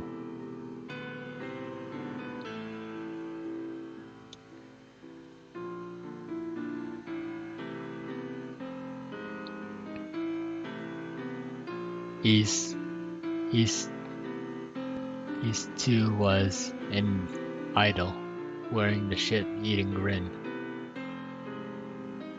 But wherever I moved, he had slowly turned, followed me. I had not engaged in any dialogue with him, nor was in combat with him, yet his head still continued to follow my movements. Reminded of my first encounter with the Skull Kid on top of the clock tower, I pulled out my ocarina, to which the game played with a thing sound. When you're supposed to play your ocarina and try a song I haven't played yet, the Happy Max Salesman owned songs, and the songs that had been playing in a loop back in day 4, the Song of Healing. Hey, Jen, if you haven't liked yet, would you give this stream a like? It would help the stream a lot. Thank you.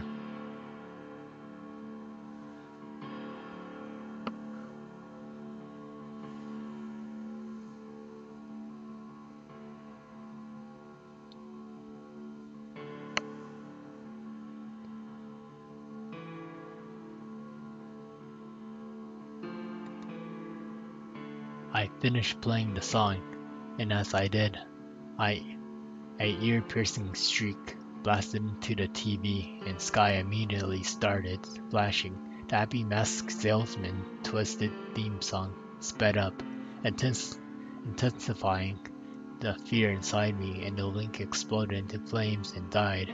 The three figures stayed lit up during my depth during my depth screen as they watched my lifeless body burn.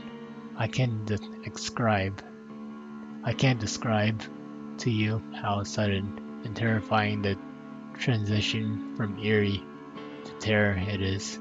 You're going to have to watch the video if you want to see firsthand the same fear that caused me to lose sleep 2 days ago started to grip me again as I was met with the next text. You met with a terrible fate, haven't you? For the third time. There was to be the same kind of meaning behind that.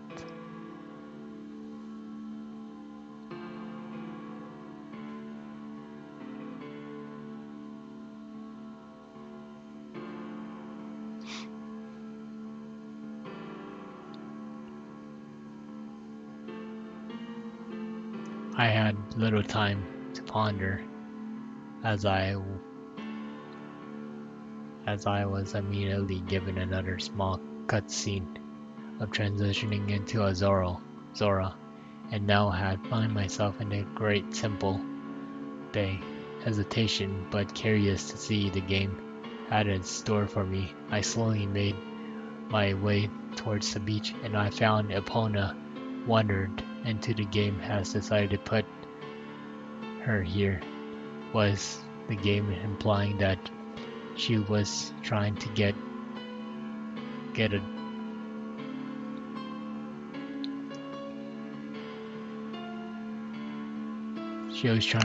drink and able to take the mask off. I decided to riding the steed wasn't the reason she was placed there.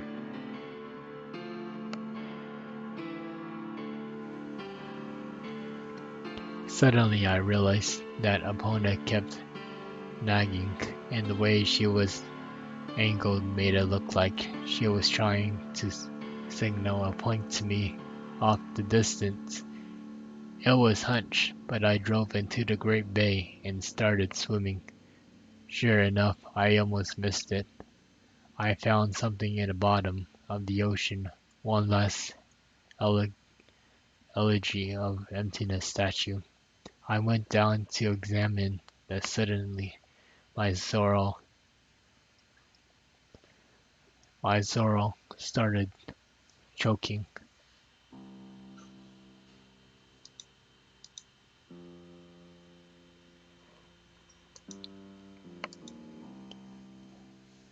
My Zoro started choking animation. I had never seen a Zoro do before, which didn't even make sense because Zoro can breathe underwater. Regardless, my character choked to death and died, and again the statue was the only thing that was the highlighted in my death. I didn't respond this time. I was rebooted back into the main menu as I restarted the console.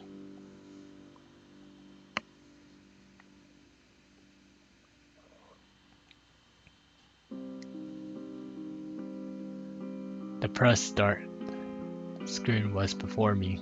I knew the only reason why it would put me here because the save file had changed once changed again. Taking a deep breath, I pressed start, and I was right. The new save file told me about Ben. Now it made sense why the statue appeared when I tried to go to the laundry pool. The game must have anticipated that I would have tried to escape day 4 o'clock town. The save file told me his fate. As I suspected, Ben was dead. He had drowned. The game through isn't the game obviously isn't through with me. It taunts me with the new save file. It wants me to keep playing it. It wants me to go further. But I'm done with this shit. I'm not touching any more of this file. This is already too much horrifying for me, and I'm not even believe in the paranormal. But I'm running out of explanations. Why would someone send me this message? I didn't understand it.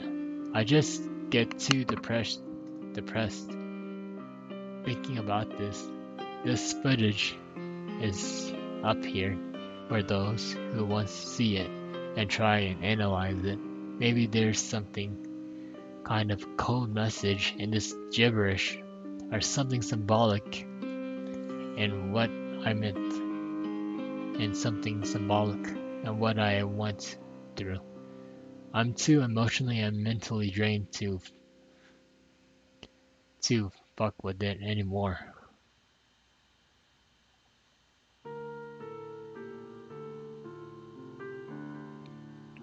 Hey Alex, welcome to the stream. Oh, you're good. You're good.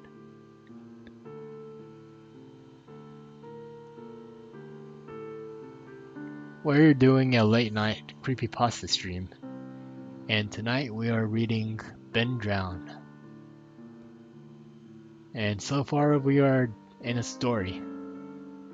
middle of a story called Ben Drown.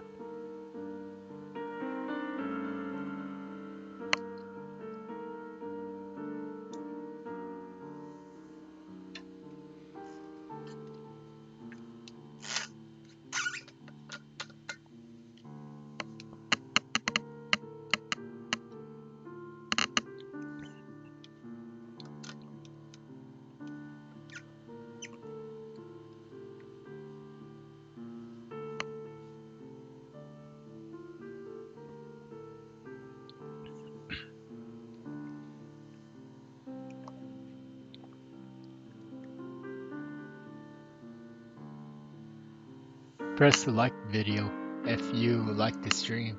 It helps a lot as well. Alright, let's continue the story. I'm not sure if we'll be able to read all the story tonight. It's a long creepypasta. Alright, post number 3, September 10, 2010. I know it's early in the morning. I stayed up at night. I can't sleep. I don't care if people see this. That's not the point. I just want the word out to get spread, so I don't suffer too, or nothing. I lost the will to type about this. The less I delve into this, the better. I think the video just speaks for itself. I did what you guys told me to do. I played the Elegy of Emptiness song for the first prompt of the game I was given, but I think that the game was the game. I think that the game are Ben Jesus Christ. I can't believe I'm even humoring the absurd idea that he exists in the game, wanted me to do. He's following me now, not just in the game but in my dreams. I see him all the time behind my back, just watching me. I haven't gone to any of my classes. I stayed in my dorm room, and the windows close to the blinds shut. That way I know he can't watch me, but still get me when I play. When I play, he can still see me. The game is scaring me now. It's talked to me all the first time. Not just using text, just already in the game. It spoke to me, talking to me. It referenced Ben. It talks to me. I don't know what it means. I don't know what it wants. I never wanted this. I just wanted my old life back.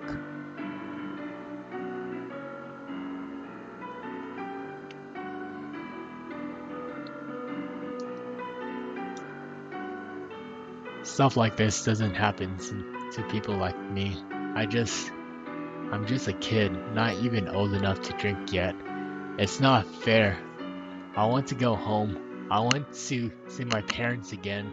I'm not so far away from home here at this school. I'm not a huge... I want to hug my mom again. I want to forget the statue's horrible blank face. My original game file is back, just the way I left it before it was gone. I don't want to play it anymore. I feel like something bad will happen if I don't, but that's impossible. It's a video game. Haunting or not, it can't hurt me, right? Like seriously, no, I can't. It can't, right?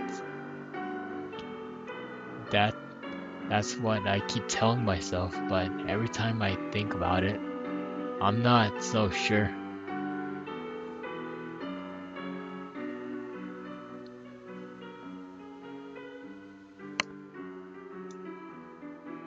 Post for September 12th, 2010. Let me clear up some things. I don't know you guys are worried, but Jabba is okay. He finished moving out today, and he said that he's going back home, and he's taking the semester off. I'm not really sure what's happening, but I have a vague idea of what you guys probably know more than I do. I'm Jabba roommate, and obviously I know something was wrong with him for a few days now. He stayed in his room and at the time fell out of contact with literally all of his friends, and I'm pretty sure he hadn't been eating hardly anything. After the second day, I couldn't stay in there anymore, so I've been crunching at a buddy's place, only coming in my room to get some stuff I need. I tried talking to him several times, but he would cut me off or keep the conversation brief when I asked him about his strange behavior. It's like he was convinced something was haunting him. Yesterday I came to grab his philosophy book, and he approached me and looks awful, like horrible bags under his eyes.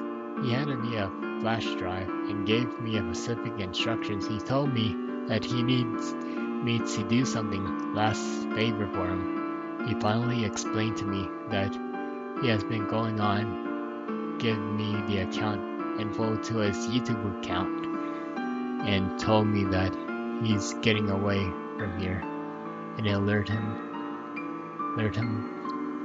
to play it again instead of trying to change things that he shouldn't have done, and he uploads footage and informed people that what happened. I told him that he could do it himself, and he got this wild look on his eyes and told me that he is never going to look at this game again, and that the last thing he said to me that he never even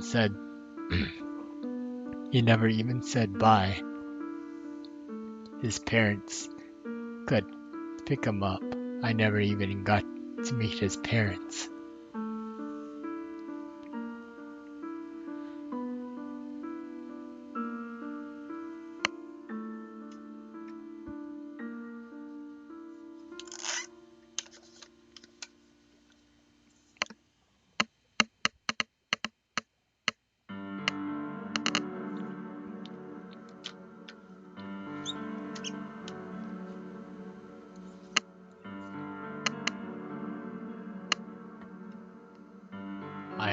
I honestly can't tell you what happened when he spoke it.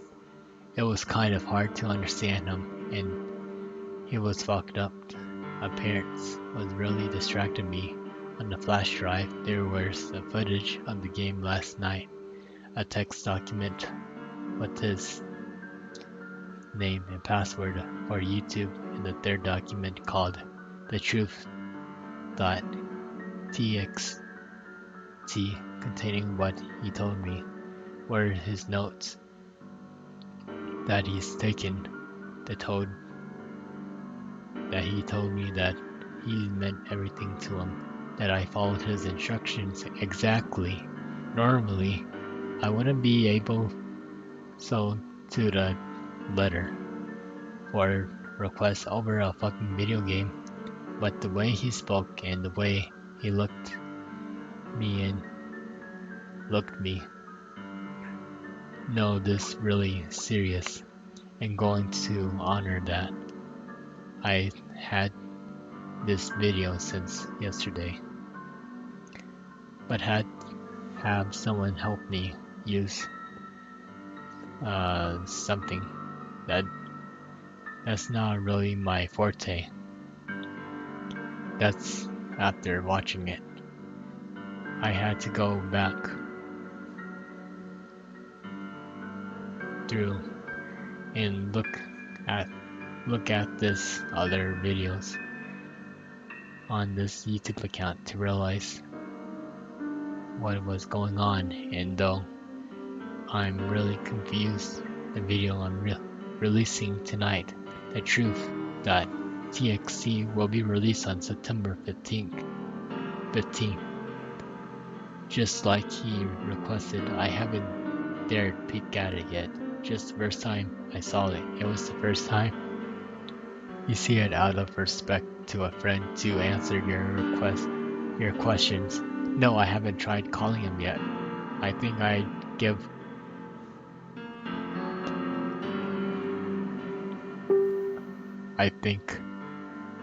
gave him a call tomorrow to see if he's okay or not. He should have gotten back home by now.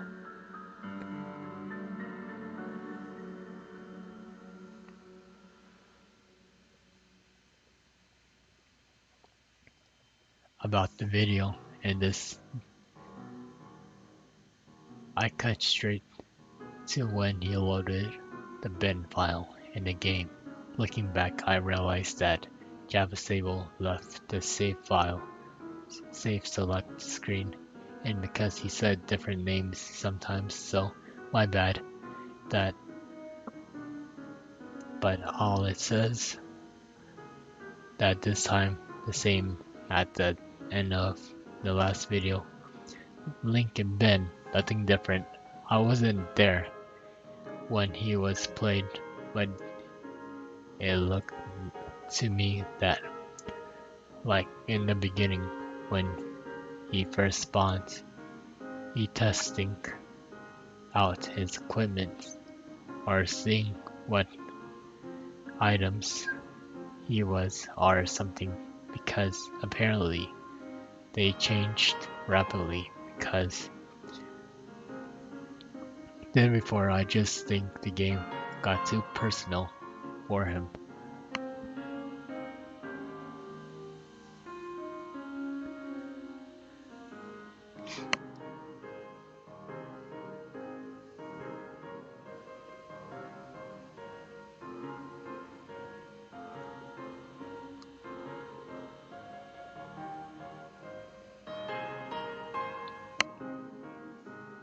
Post 5, September 15, 2010. Hey guys, Javel here. This will be the last time you'll be hearing from me, and this is my final gift to you.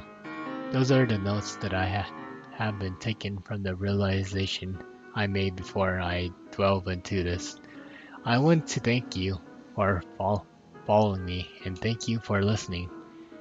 It feels like the weight of the power burden is about to be lifted by the time you read this.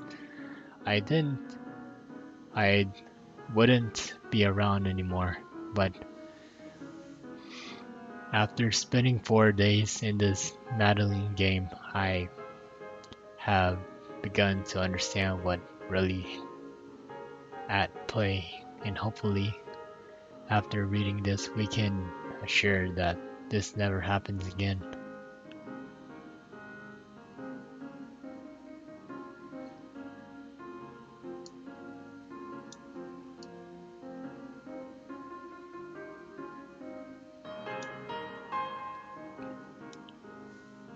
There's things that I could not share with you while this is going on due to the circumstance of which I'll explain with Ben blocking any attempts I made trying and rely on the truth to you.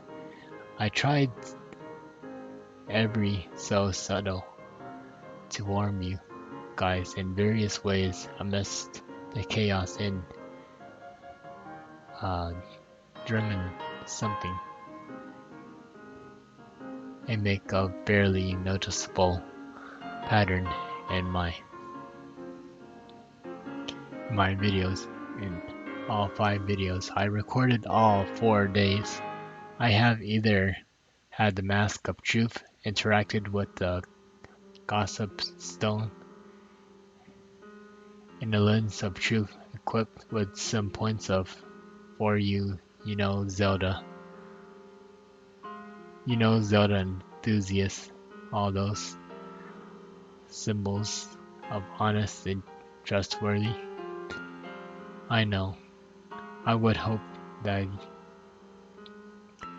one of you may have picked up on the reference as I played the file which I would name Ben. Being mindful of how Ben was watching over my every move in the game, I made a point to avoid them anything too obvious, but I sent out a hidden message to you guys. I never equipped the lens or nor the mask, nor visited a stone. It worked and the video was uploaded. I prayed that someone would notice the pattern didn't apply to Ben.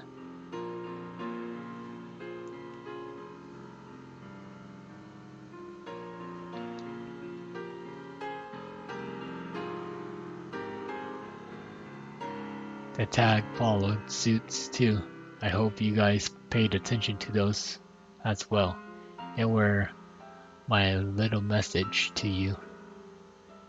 Nothing big enough that would catch Ben's attention or make him suspect anything, with Big Ben's manipulating and changing my files. I honestly hope that you guys saw what's close to what actually happened, but there was no way for me to know. This may be a long read. I don't have time to proofread or make all of the research. But here is all. But here it. But here it all. Here it all is.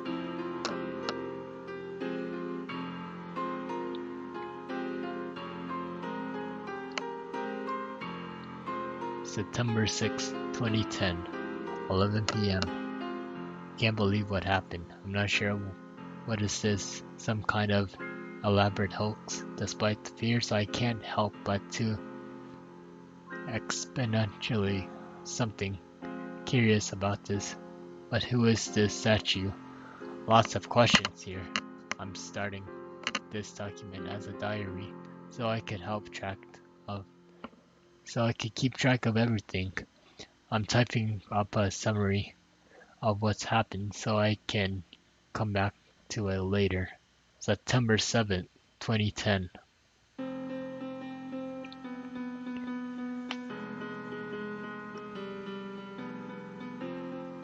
2 a.m. 2 to 10 p.m. Summary was posted here. You can go back and read back to the first post for a day for WNV or that. I think these are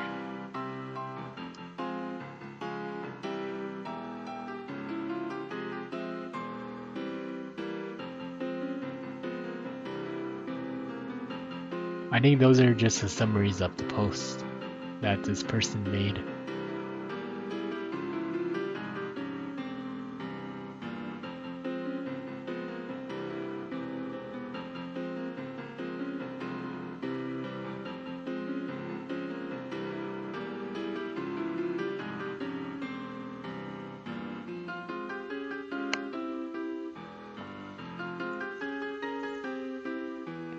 I like this music.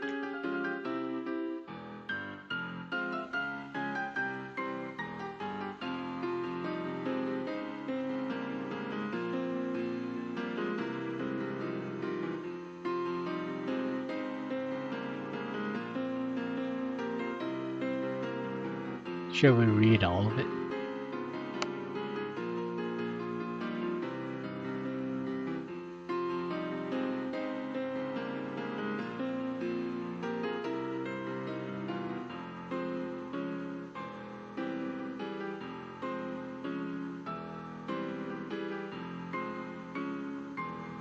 Alright, let's read all of this. I can't sleep.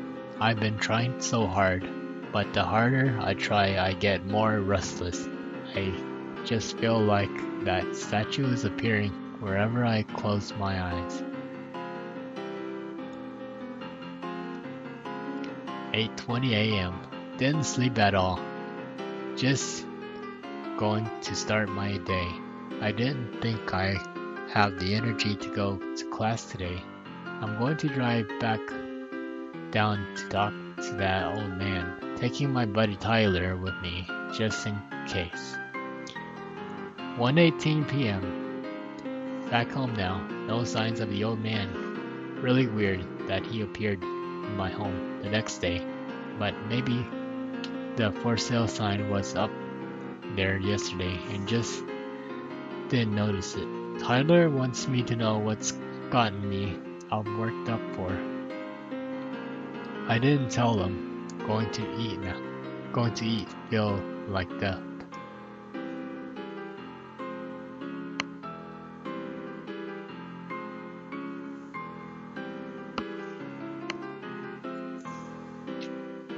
Could have sworn back in the subway that I saw elegy statue buried in some shrubbies staring at me.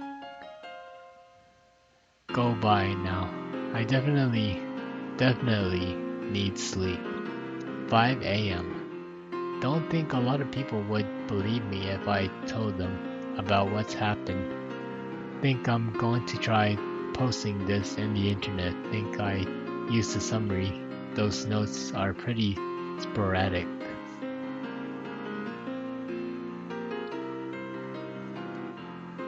6 p.m.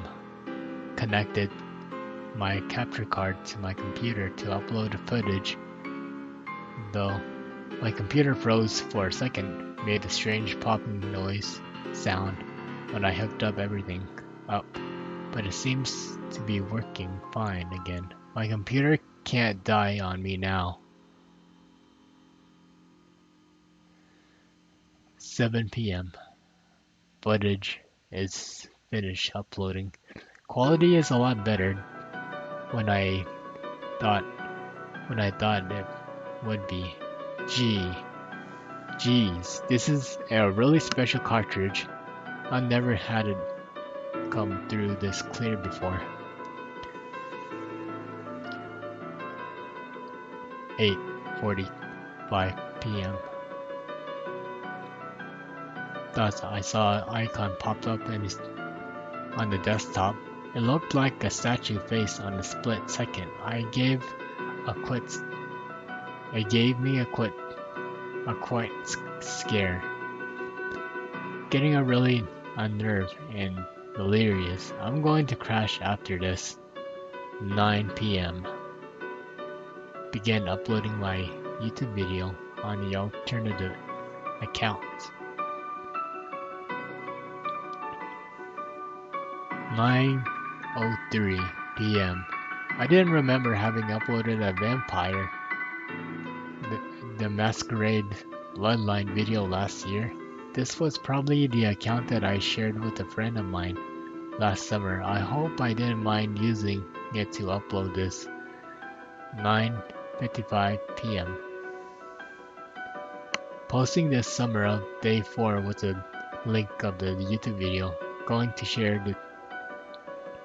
to try to stay awake, but I'm so tired right now. September 8th, 2010, 8:48 a.m. I had a dream about the statue. I dreamed that it was following me in my dreams, that I would be minding my own business when I felt my neck hairs standing up on the end. I would turn around and that horrible lifeless statue would be staring with those empty eyes right at me, merely inches away in my dream. I remember calling it Ben, powerful of suggestion, most likely, and never before I had a dream that I could remember so vividly. 11:21 p.m. I really didn't want to play this game again. I think I'm going to go back to see that old man there instead.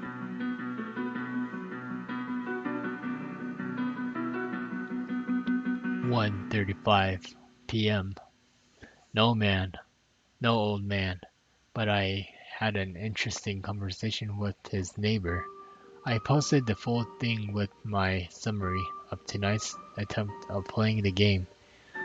Going for a wait for a bit though, and see if I can dig up any information on this Ben guy.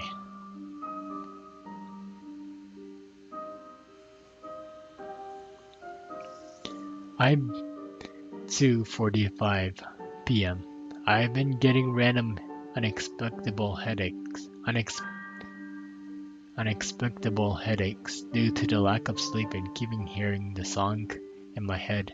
Also, it's flu season, so I need to keep careful not to get sick. My immune system is going to be shit right now because of the all-nighters. 3 p.m. 3:02 p.m. My computer just on its own. Opened up a text document, wrote the words hi and cleverbot.com by itself. What the fuck?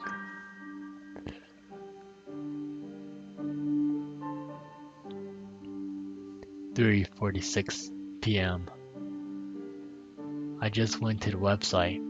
It's one of those bot chatting programs. I think it's best if I just let the conversation speak for itself.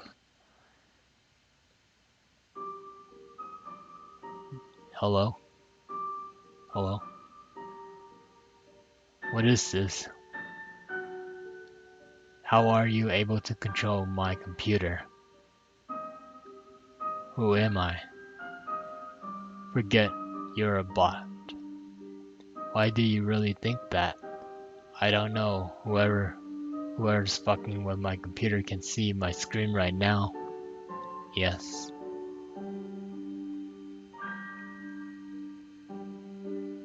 Yeah, and I'll wager that you're one of those it kids who think he's tough shit. You know that you're doing right now is illegal, right? It is. It is? No shit, you are familiar with the HTE terms, invasion of privacy. Get the fuck out of my computer, kid.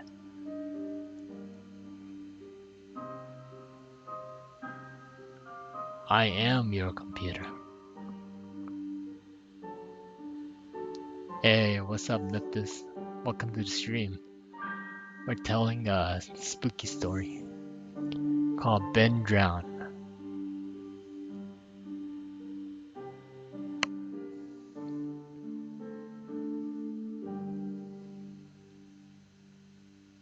Cool story. Anyways, I'm calling DPS. You picked a bad time to go fuck with me, kid. You should wait until you play the game then. What? What game? That game. Majora's Mask? Yes. How did you know about that? Because... Because what? I did. Did what? I played with you. What the fuck?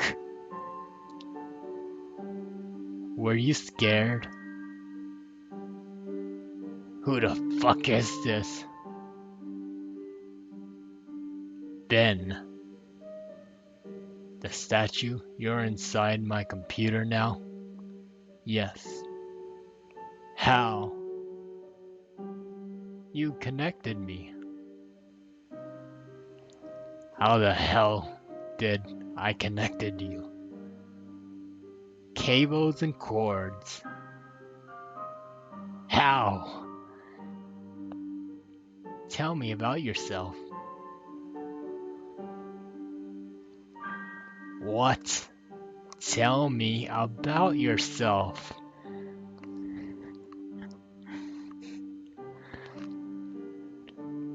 What do you mean?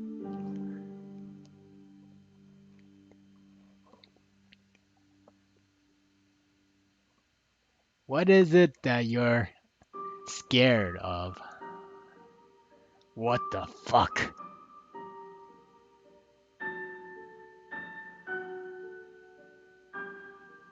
No.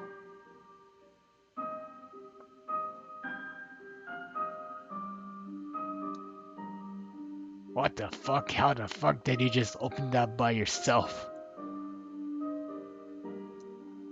I am your computer now.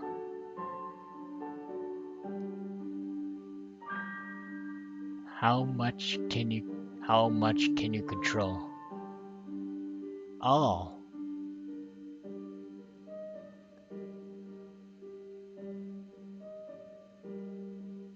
What do you want from me? To entertain. You're stuck in there. You can't hurt me. Ha. Go play. You can't hurt me. No. Took you longer to type. So? Not so sure. If you're so powerful, why you use ridiculous website like this chat with me? Less messy, more structured fun.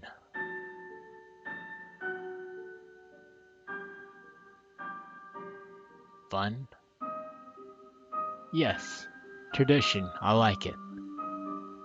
You think it's fun? Amusing.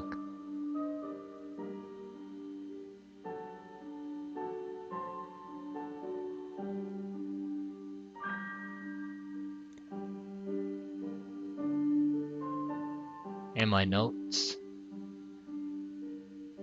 You may write them down. Why are you letting me? It is amusing to see what you think of me.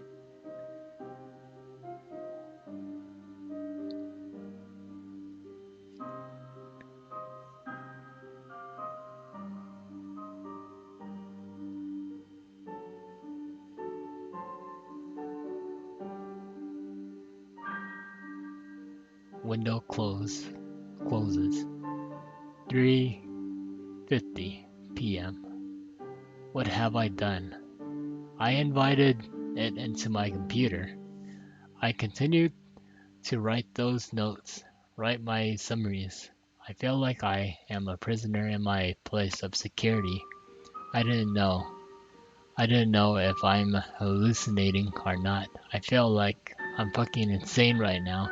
I can't I can feel it watching over me.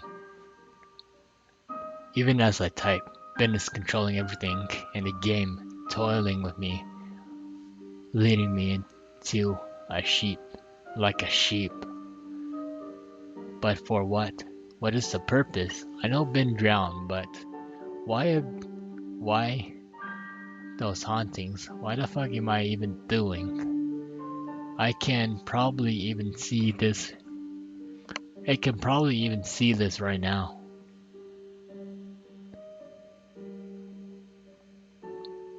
4:35 p.m. Summary of Ben.wmv playthrough. 7:18 p.m. Ben called me to Cleverbot again. He tells me that he's sorry and wants to be free.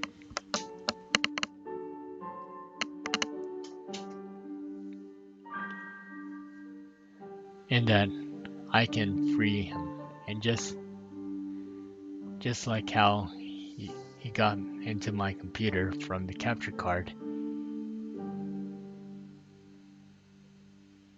he can spread what he needs. He can spread, but he needs my help. He says that I'm special because I can help him. There's the first That is the first nice thing that he said. He purposes to leave me alone, but if I do, he swears he will. I don't know what to think right now, but even but can I even trust this thing?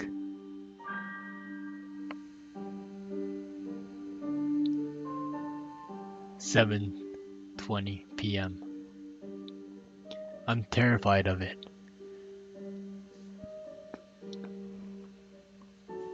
But now it's saying that it's just having fun. Its twisted and fucked up version of fun is saying that the game is over. I do want this to be over. It says things that it wants to be free, that is trapped in a cartridge in the computer, and he wants to be freed. I don't want to have to deal with this shit.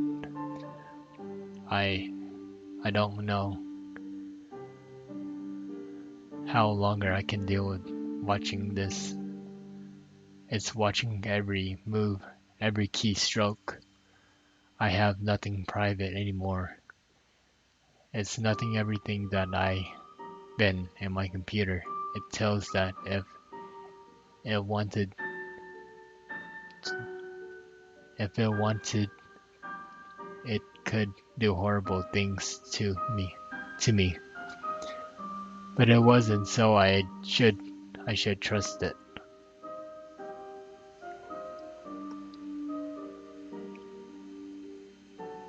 Something tells me that I'm being played again just like in the game.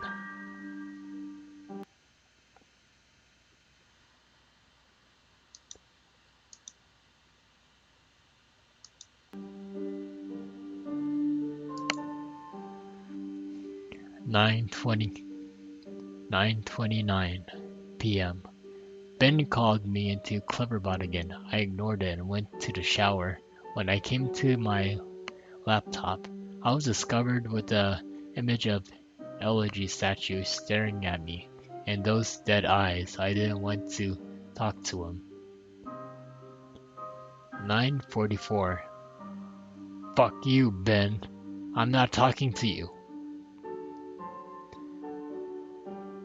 9:56 p.m. Fuck you, Ben. I'm not talking to you.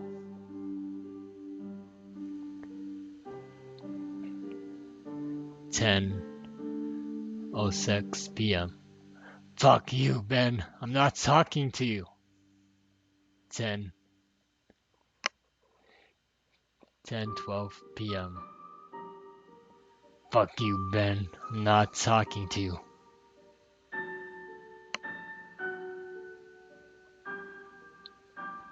It's been a while since half an hour of the message has been stopped, but Ben has stopped.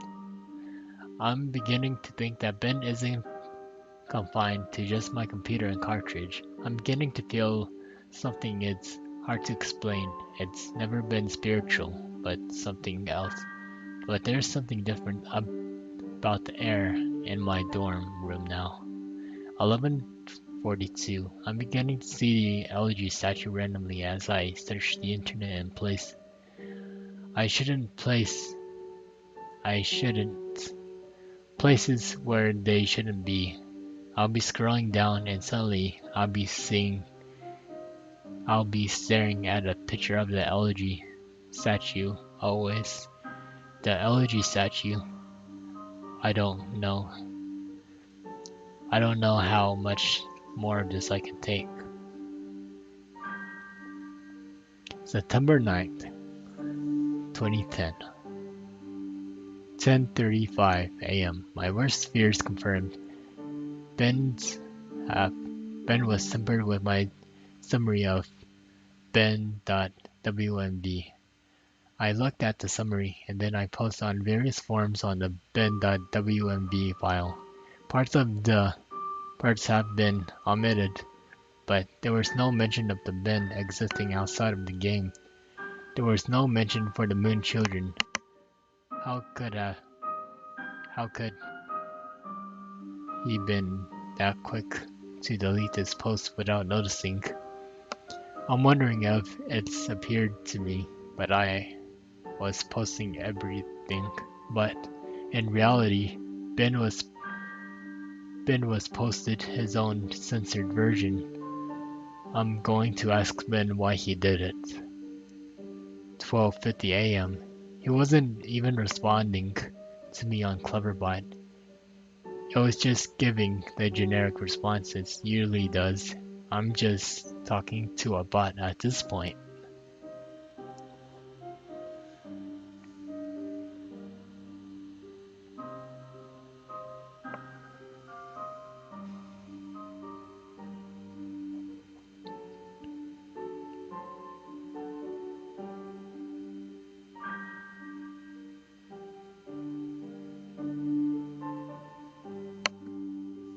I think Ben is mad at me.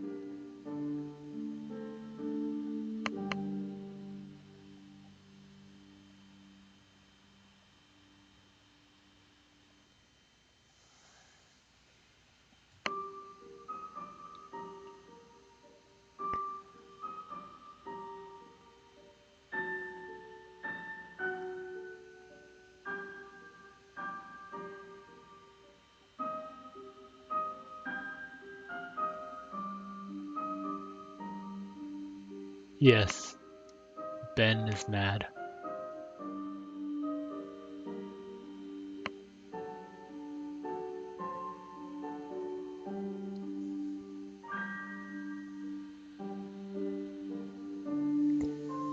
At 12:24 AM. Ben is mad at me. 10:43 AM. The moon children appeared in my dreams last night. They lifted up their mask to reveal hideous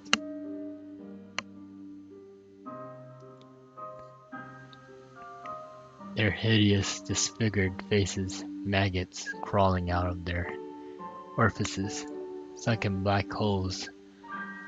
Their eyes should be a yellow smile. They slowly grew bigger and bigger as they came closer to me. They told me that they wanted to play. I tried to run from them, but the four children pinned me down on the ground in surprising strength. Over there stood the Happy Mask salesman, announcing that he had a new mask that he wanted me to try in his expected sudden in this expected sudden movements, matching his in-game appearance. He took out a mask modeled off of someone's face that I couldn't recognize, a younger looking face, and handed it to the moon children. Giggling, they latched into my face. They horrified broken bodies, bouncing up and down. Two of them held me down while the others two began to sew the mask into my face.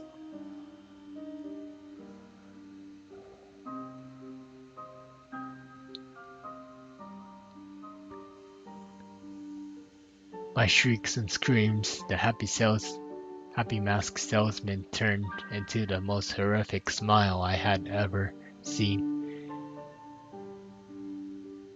He sporadically moved around, examining the procedure like a curious doctor. That in that impossible movement, I flailed around.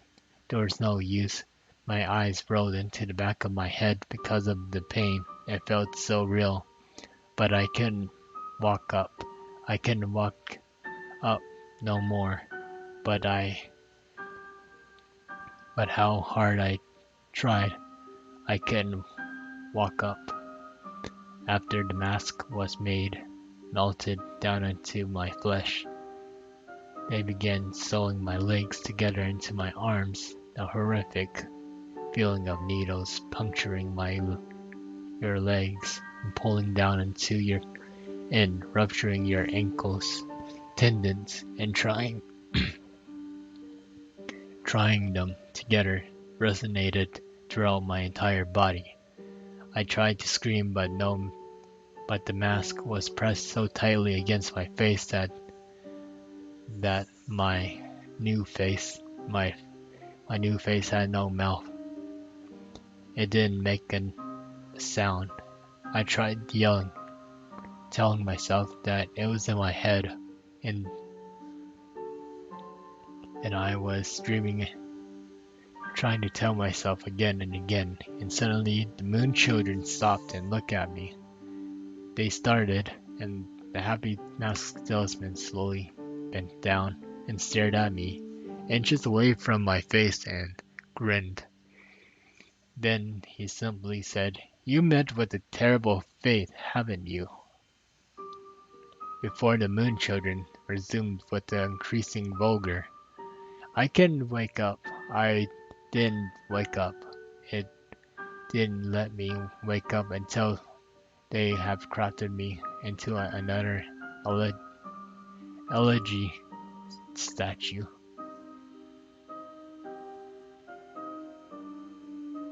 I woke up sweating, crying, and shaking uncontrollably. I immediately ran into my computer and went for Ben. Time for another hydrate.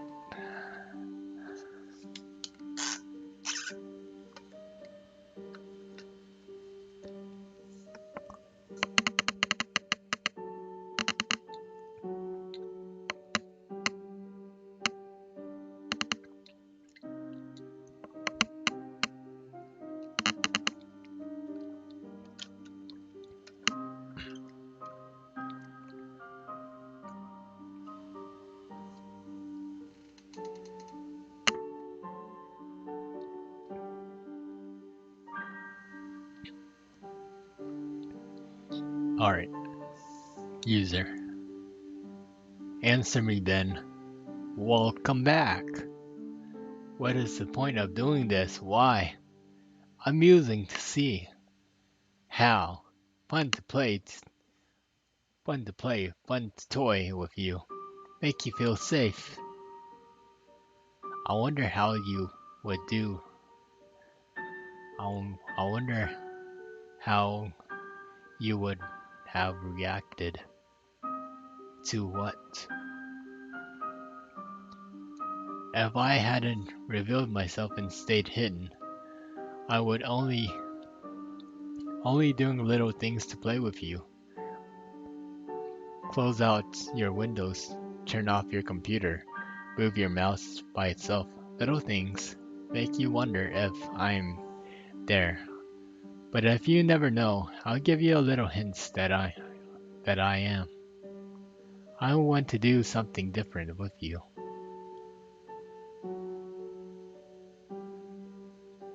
Did you do this before? Yes, and I will do it again. To who? Ben? Hmm?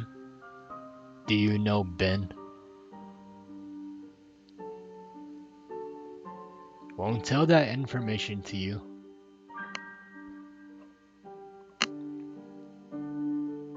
How did Ben died? You know.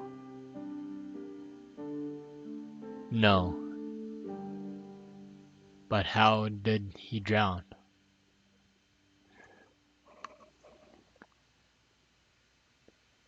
Won't tell you that to you. Why? It's reserved for another. Who? Another who asked. When? Later. The window is closed. I'm beginning to think that this thing maybe isn't Ben at all. It is sadistic nature. I wouldn't be surprised if it took the boy name after it killed him.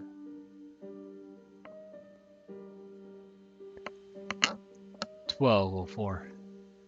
My roommate is beginning to feel different again. There's something out there. I feel really threatened. Like there's something that is trying to reach out for me and strangle me. But I can't quite get there.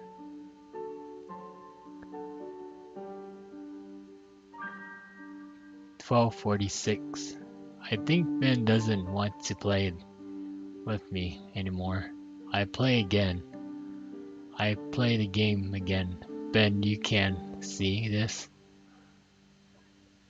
I play the game again. Please, just stop this, please, please.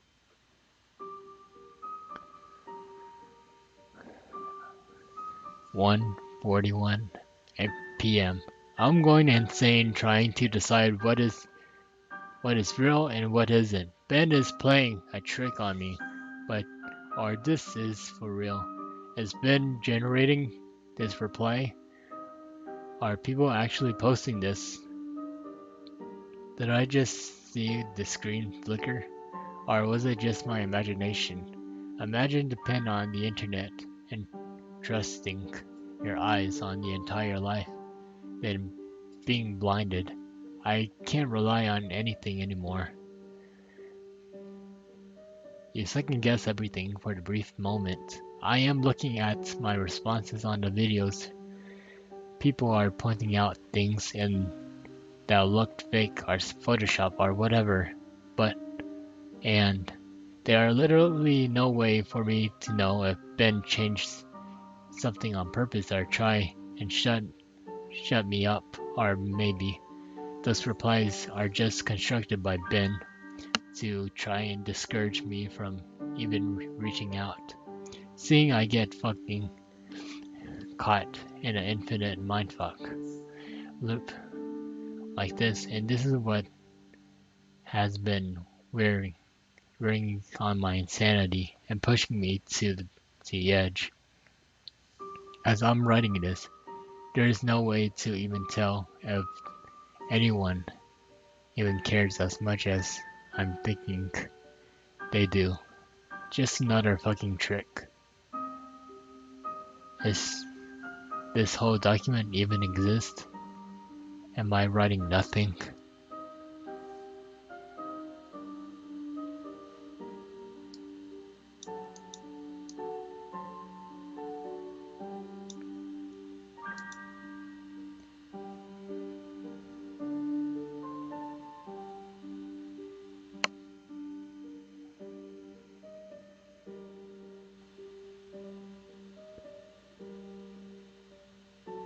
My chat is what, Alex?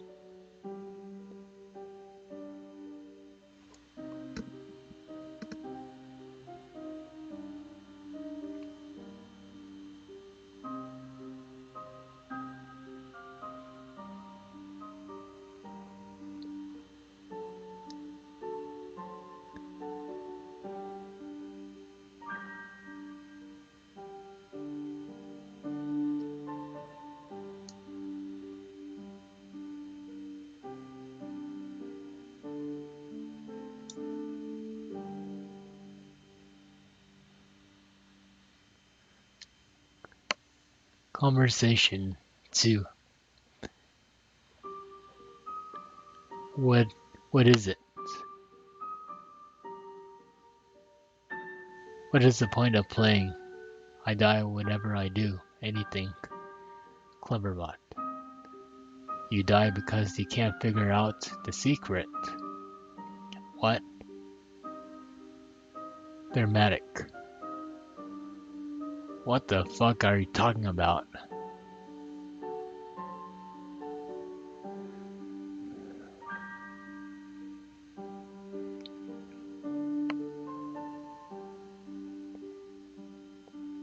There's beauty in your suffering. The window is closed. 409.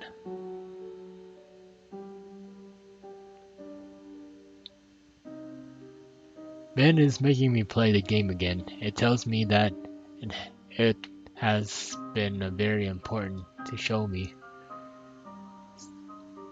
623. Summary of the ground. WMV playthrough. 9:09 p.m. Summary of children. WMV playthrough.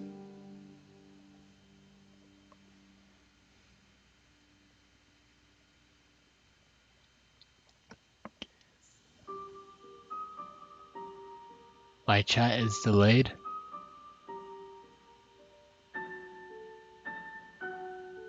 Oh no. I might need to do something about that.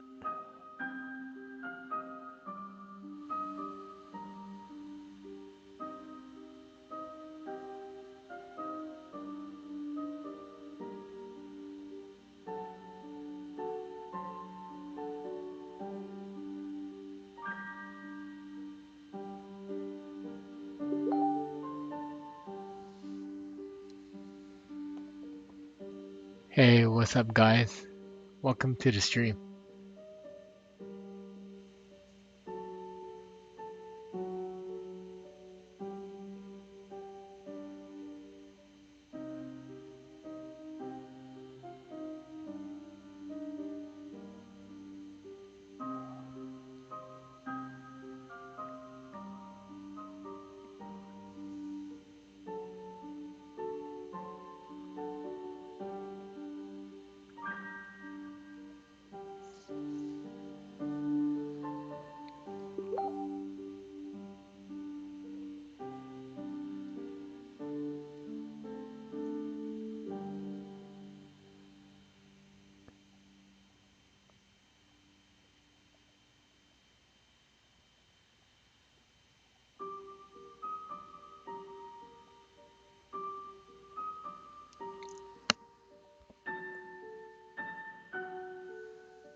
Seems like we have something wrong with the chat.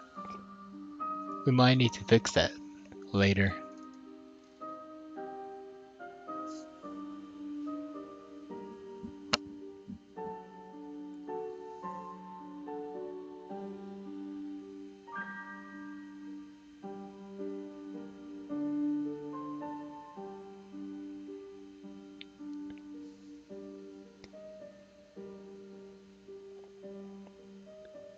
Let's continue with the story. The drowned.wmv playthrough was up when I woke up today. I remembered typing it up when I don't even remember posting it.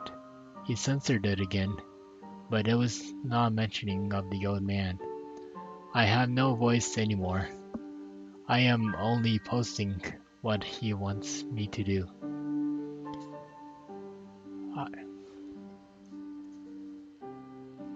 Hold up.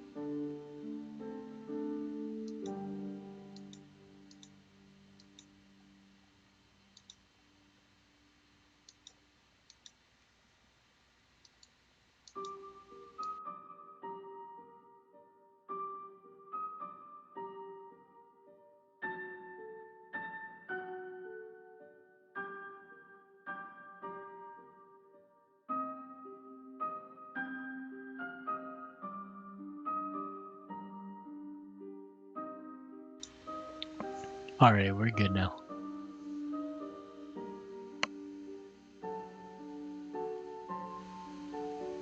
I think we're over here.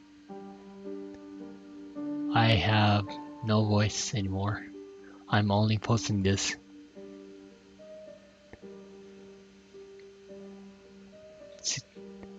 I'm only posting what he wants me to. I am the mask he uses to disguise himself as he lies. Summary: this sounds morbid, resembling my dream from 2 nights ago, except on a far more sadistic scale. Those moon children, there's something more up to them, almost as if there's another entity from them. Something happened, at least. Last night, that I can't remember. I'm posting the fourth summary to the forum now. Shadow of my chair moved.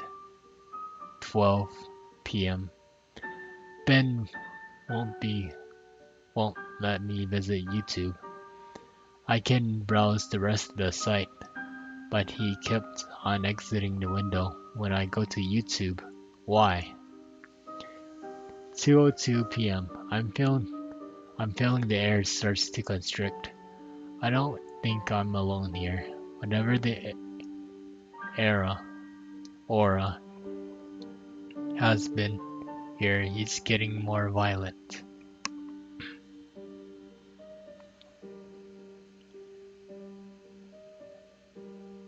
2:44. I'm trying to contact Ben on Cleverbot. He's not responding. I just get the AI. 3:51. My ears aren't fooling me. I'm hearing the reverse song of healing. I just keep hearing it. 4:23. Now I'm positive of it hearing. I thought it was a weird coincidence, but just now I went to the open of my window, and 3 floors down, the ground level, I saw the old man. I'm completely positive I did. The same guy, he was just staring at my window, staring in the middle of the campus.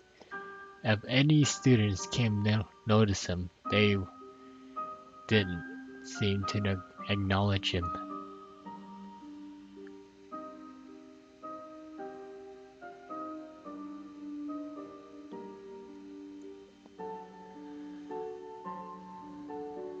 That was where my notes end.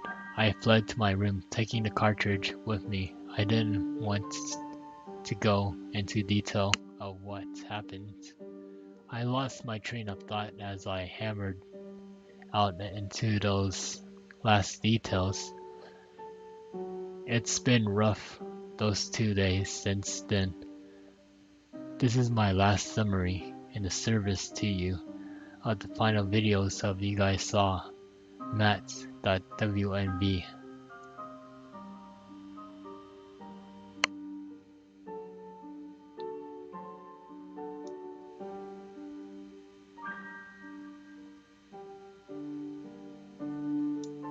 The last video entry I made, Matt.WNB, begins with a normal. I was spawned in Clocktown as usual and nothing seemed to be out of place, determined to set things right and play the oath of order on top of the Clocktown. On the fourth day, I prepared myself. I sped up time, and on the final day, making my way to the observatory, as I got up into the telescope room and approached the astronomer, he would not let me look into the telescope. He told me that it would be cheating and that I should follow the rules, and despite my repeated efforts, the game would not let me do the fourth day glitch. No matter how hard or what I tried working around the game and doing the glitch, but adamant. It was adamant this time.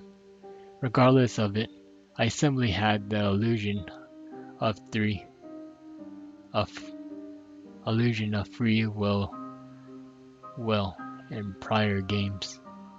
This time, the game became more aggressive than anything I ever seen. It eventually told me that to go to Akina Canyon,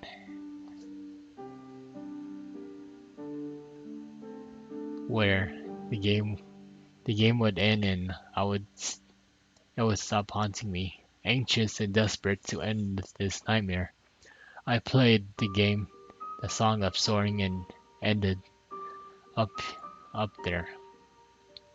I was told to check my inventory, and then I would find the answers there and end the game. I arrived at Akina's Canyon and saved my progress in the owl statue. As I searched through my inventory, I finally noticed that I was missing a recurring song, the Elegy of Emptiness. Obviously, once I traveled there and learned the song, I suppose that there was the last thing it needed before Ben decided it had enough fun playing with me.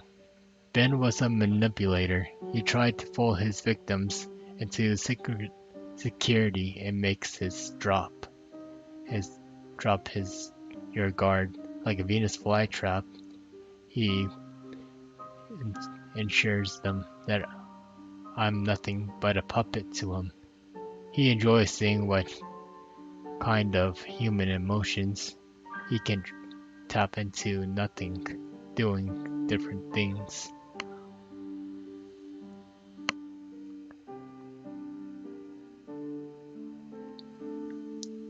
There were still some things. There were still some things about this whole experience that still nothing makes sense, but then again, I was never good at figuring things out, and I'm not exactly at the right state of mind to. I'm giving you all the pieces of the puzzle for this to analyze the piece together, the missing links. I'm typing those closing dots in the library computer on campus, and I emailed myself the notes I have stored in the infected computer in the last 4 days, and then going to combine those copy-paste in the notes and the closing opening that I typed in for the safe public computer into the text documents I'm not taking any chances spreading Ben. I wouldn't wish, I wouldn't not wish this horrible torment on anyone, but I made sure to have my base covered here. I wouldn't run into any problems with Ben when I was back into my computer trying to email myself the notes. I went back into the under.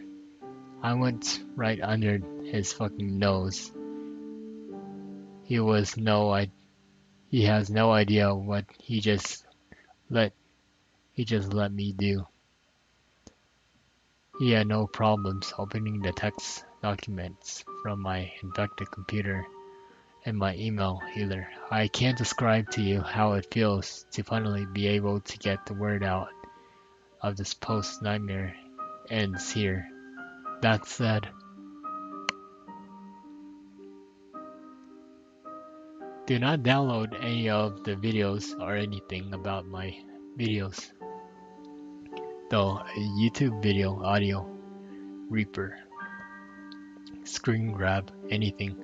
I don't know how how he can spread, but I know that just keep watching them and them on YouTube reading my text won't be able to allow you to spread.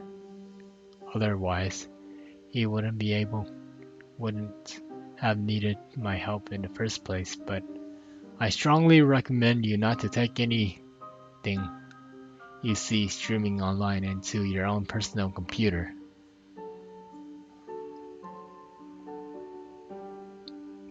This will be my last post. I'm putting this up into the forum where you see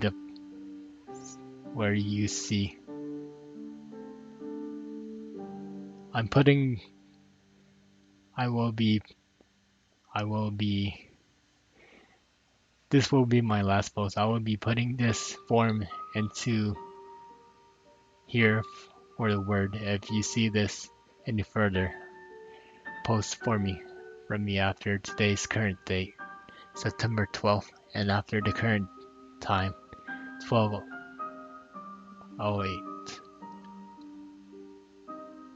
Descripted Tim. It's already has proven to me that Ben has accessed my account password and manipulate my computer. And like I say, I have no idea of what extended I can do this, but I know what I will do. Anything to break free. He is desperate to ensure your safety. Just forget about me, please.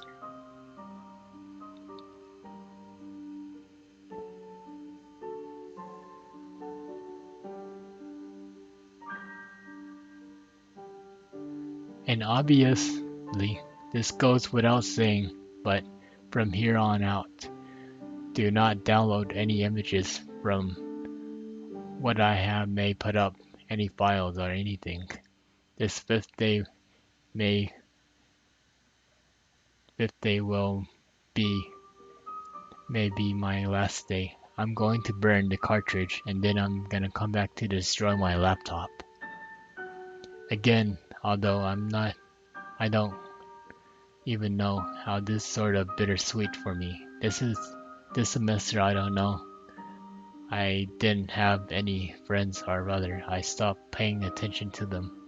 But I suppose this particularly to blame because I am the genius who picked to live in a single. I suppose someone who gets a hold of me and saved me before I got too immersed into this game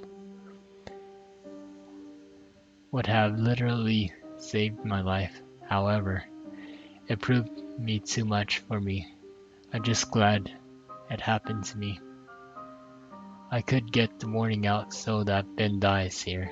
Lastly, thank you for taking time to open this and open yourself up to hearing my story despite maybe not believing me. You didn't have to do it. Really, you shouldn't have. Your support this entire time has kept me going, and now I am finally free of this. Thank you again,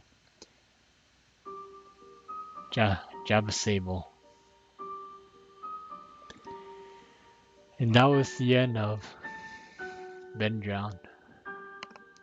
It's a very long story.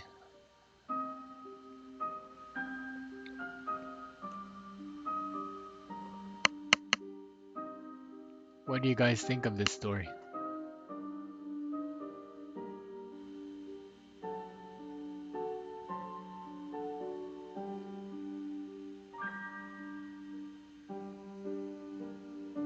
It's the last story for tonight.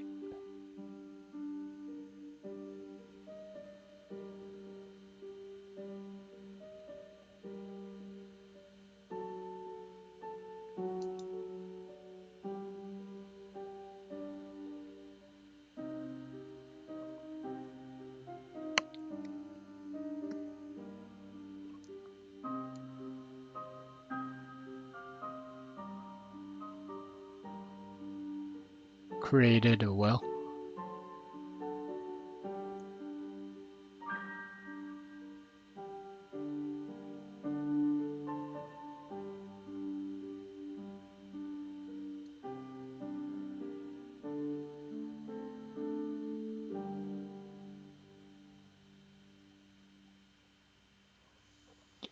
Yeah, I think it was well created as well. It was pretty immersive story too. Not a lot of gaming creepypastas that are very good and immersive, but this is a very good one, classic one.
It was very creepy, Azalea. Hey, alien myth.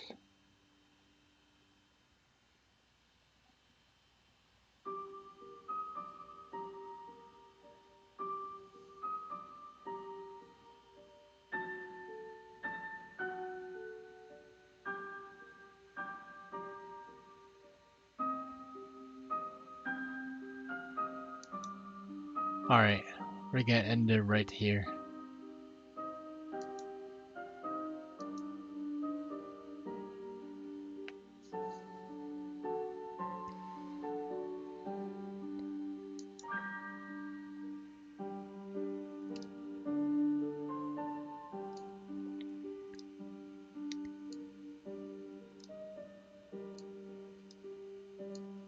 Thank you everyone for watching. It was very fun.